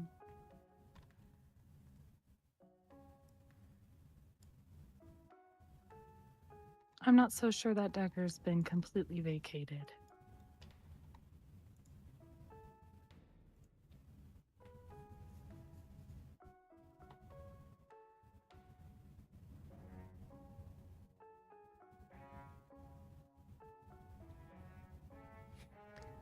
What do you mean? Well, look at it. There's... It's like there's a new pattern with the lights. It's very faint, but it's there. Ursel, take the blade and hold it up to whatever light source is above us. Go ahead and roll one more perception check here.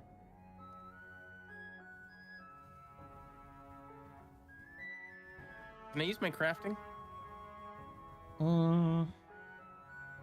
Not for this. Alrighty.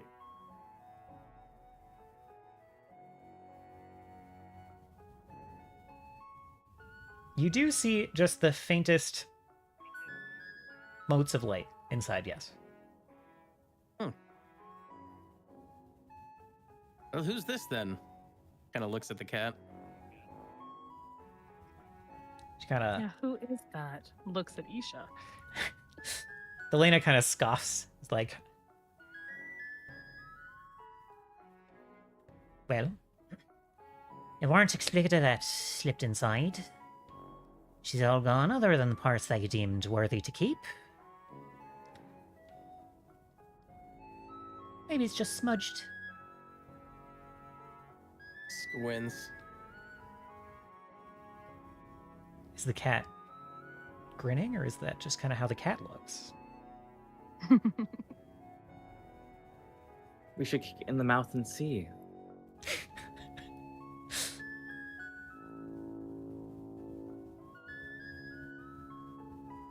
You know, I was going to pet you, but you're being very tricksy right now, so I might not.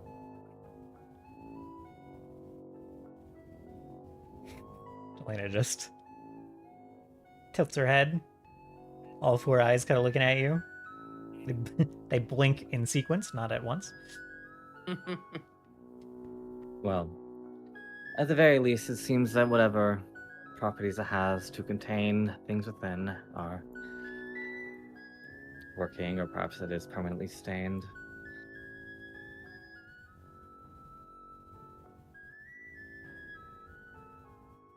There's no more mysterious rooms here, right? I try to sense the level. There are some rooms that you can pull that are lost in the ether here a little bit. These northwest and southeast dreams start to also kind of turn gray and fade, turning to this bluish fog. That kind of starts to consume it, heading back toward the center of your level.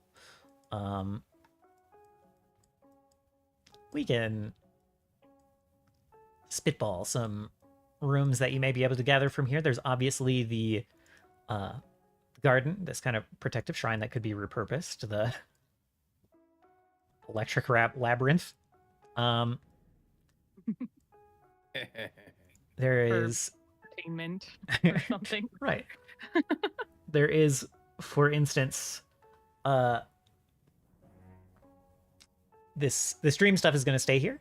There's a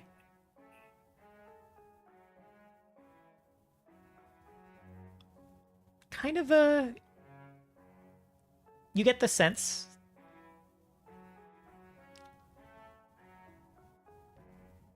that you can do something a little bit like Dream Council. There's like a meeting room here that you can pull in.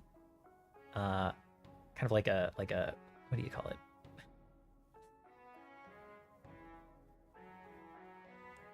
I don't know. Like a it reminds you a little bit of Riff's table.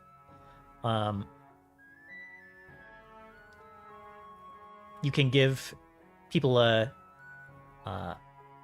like stone that is placed on that table, and you can summon anyone with that stone into a meeting there. And there are Isha was just asking if Turris felt like there was like unexplored memory stuff here still. There is not. Okay.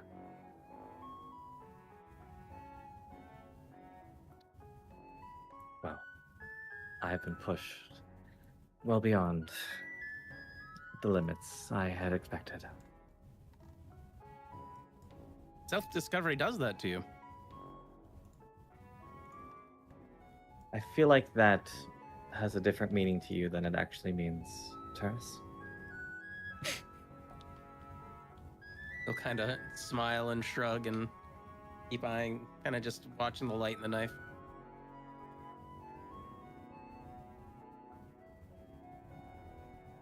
And then Isha will vanish. All right.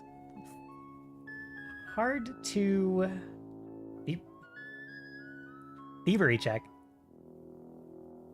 I'm trying to pet that cat. With the thievery check. Like a sleight of hand, right? You know. Yeah. Or you can try stealth. Now I get the sleight of hand thing. That's fine. I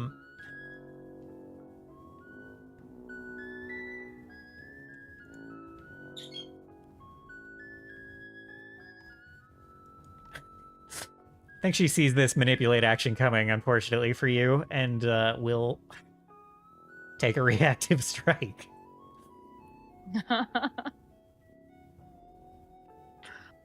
Oh, Chris. Bites the heck out of your hand. Hopefully Oh, that'll when you- teach you boundaries. I'll win you over eventually. Bites your hand with those like curved fangs, and then like licks her paw, cleans her top of her head a little bit, looks the other way. You still indicated earlier that we are allies, and I'll take that. Yeah. You biting my hand doesn't change that. He is very determined to keep friends, despite his pushing of their boundaries. We'll stay faster friends if you keep your hands to yourself.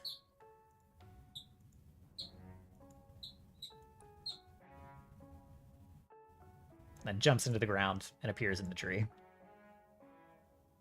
You don't know you don't like being pet until you try.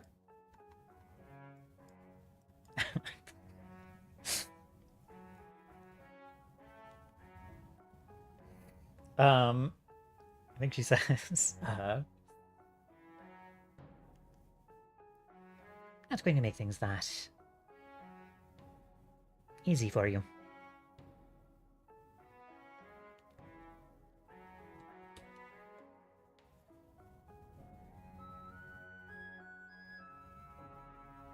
Took 300 years for Fonterson to be able to pet me.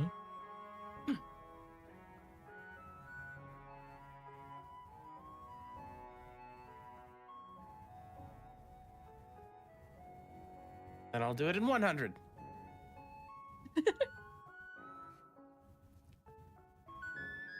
Aye, sure you will. Head on back down now. I've got to... Looks around. Find some way to bring back that door to the Fey realm. You're not staying here with us? While you work. Say again, Stairs. Oh, I said we best not be here in your way while you're working. And then Turris is asking something else. We'll be in and out.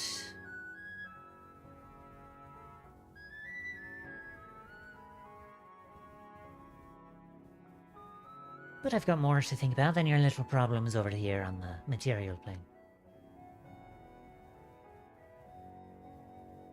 How do you mean? The Fey realm, the first world, has its own...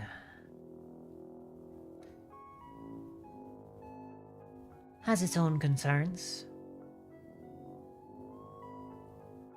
I'd like to see it as it is.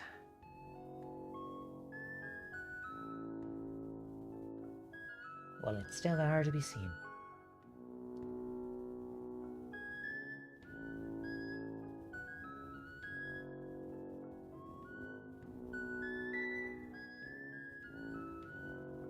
Tercel kind of furrows his brow. Seraph targeting the Faerun as well.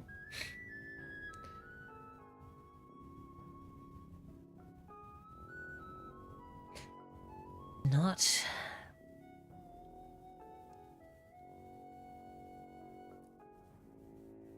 We're kept together by a pact between the Four and King of the Fairies. And the Four's magic is not so all-powerful as it once was.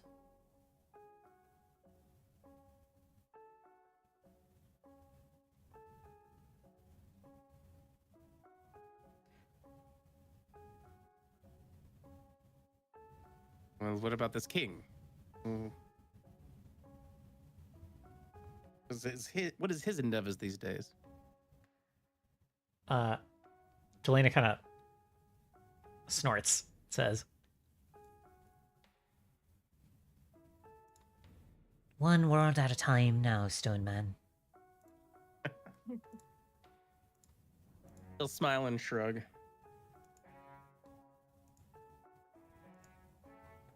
Can't blame me for being curious.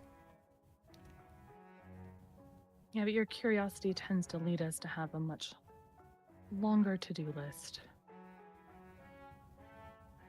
And they are quite novel things to do, aren't they? Yes, but our resources are thin. Good luck with your endeavors in the Fey realm. Thank you for, well, guiding us in whatever tricksy way you did. Guiding you? Where I stand, you spit on my advice.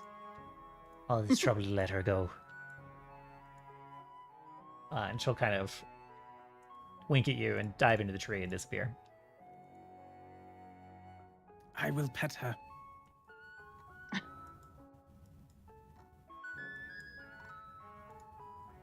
I believe in you, Taurus.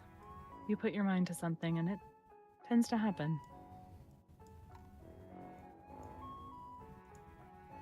Yes, and that is quite why we are going to end up defeating the Seraph. I'm sure of it.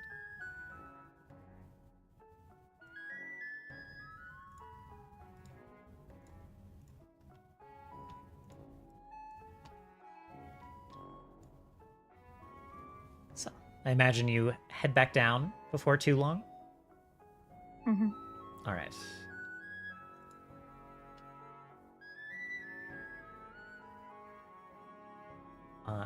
So as you are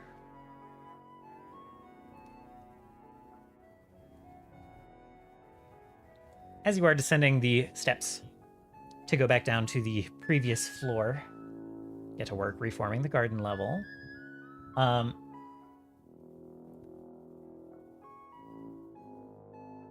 not sure which exit of the second floor you head to, or if you even take a hallway. You tend to... Sometimes you elevate your way between floors, not sure. But as you get to the bottom of the stairs to the garden level, around the corner from that shrine to Arcanus, and as you are stepping out of kind of the dream plane, Turris, you suddenly get this kind of deep feeling of vertigo. Go ahead and give me a fortitude save. Oh.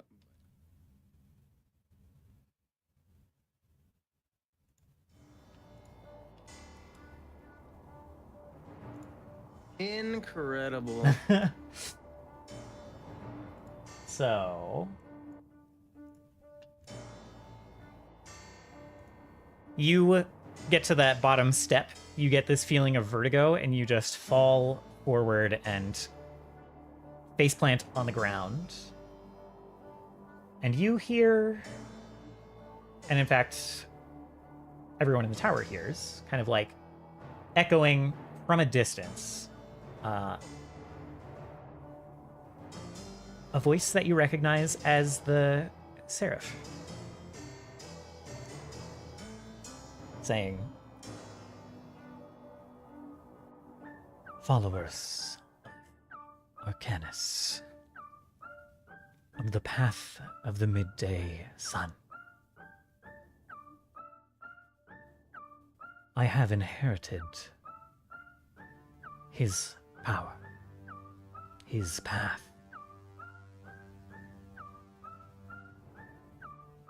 and will use it to guide you to a new day. Once Arcanus himself is found, he will join us on this path, and we will guide you together.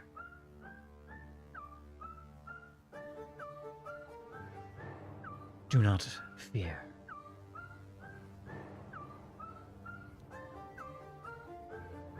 And that word fear kind of like echoes a little. And even you, Turris, feel kind of like, I imagine you're feeling quite a bit of anxiety and concern at this development as you were hearing this. But that gets any such emotion you feel starts to kind of drain away, and you just feel a little cold instead, not anxious, not afraid. And he says,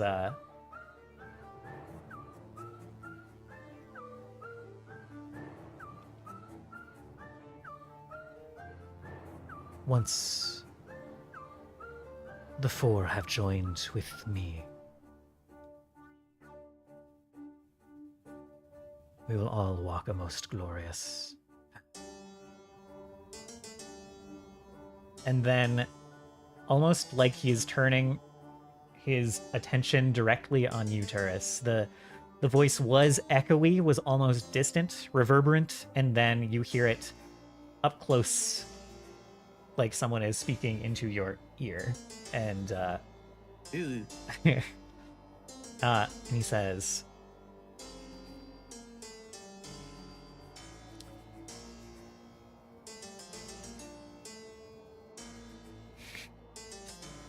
and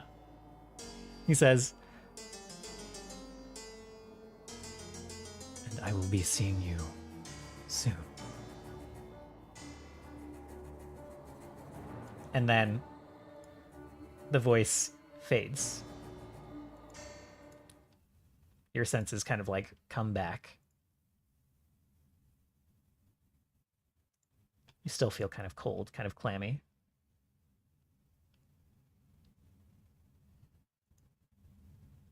Yeah, stairs will be helping you up.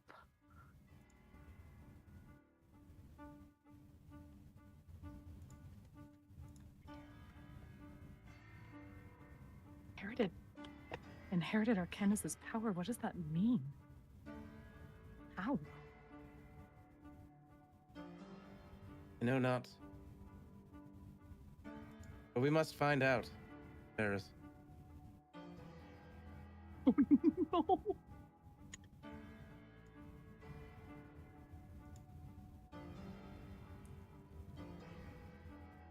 And that is where we'll end it for the week. Unless Turris or Steris has a good stinger to add on to that. Also, I'm pregnant. And there we go. I know where Explicator's soul went.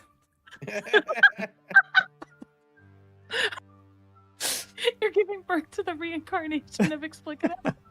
Congratulations, Turris. Oh, God. And Well, that's how we navigate anxiety. Well, thank you guys for playing. Thank you for running. Yeah, sorry that was so cutscene-y at the end. I tried to make it more interactive, but anyway. As it turns out, you're just like Yoshida, and you're like, no, you will watch. Several cutscenes will play in sequence cutscenes in a row. They are unskippable. Yeah. Oh no, Turris, your mom. Turris's mom is not the source of Arcanus's power. Yeah, but something bad happened for sure. Something real bad happened somewhere. Something like 4 sessions ago. Isha tried to call her on the sending phone, and she didn't. That's what she gets for being a bitch. Go to sleep, Grandma. Today drained you. She gets for being a bitch. She could have just. She could have been like, "I'm dying," and I would have been like, "I'm so sorry for you, babe. It's really rough. I'm dying too."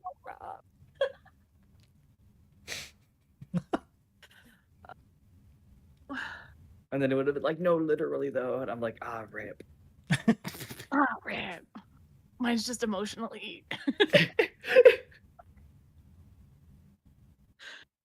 Oh. No, your Seraph voice is always so delightfully creepy. Anytime it happens, I'm like, oh no. Wonderful.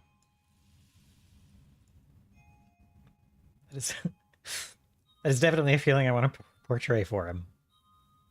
I need to crank up the weird, creepy stuff he says about the 4, because it's like a little bit milquetoast right now. Yeah, you are not giving. You're not giving crazy ex-girlfriend. Yeah, no, yeah, he's across the universe. Right now he's talking to Arcanus's best buds. He's not trying to, he's trying to get right. Well, clearly you've never had a crazy ex-girlfriend in your friend group. What about a crazy sociopath ex-girlfriend, though?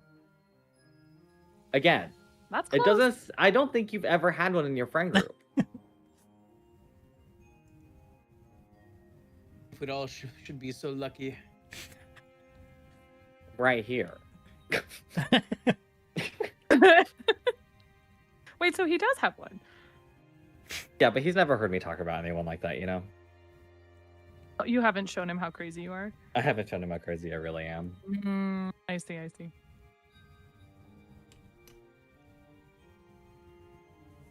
All right, I'm going to go end stream real quick, and then I'll be back. Alrighty. All right, thank you guys for hanging out for Pathfinder. Whew, I talked a lot. I didn't have enough scripted. I let some of those go kind of a little bit off the cuff, because I didn't know exactly how they'd meander and how they'd go, and, they were fine. They were fine, but I was nervous as heck doing them. Anyway, I hope you all have a wonderful night, wonderful rest of your weekend. I might be getting a job that lets me stream more again soon, maybe. We'll see. Until then, I won't be back next Wednesday. Well, maybe. Well, I don't know. It'll be a while, guys. It'll be a while. I'm sorting some stuff out. May or may not have an interim stream next Wednesday. We'll see. Until then, I hope you have a wonderful night and a wonderful rest of your week, and I'll see you all again real soon. Goodbye.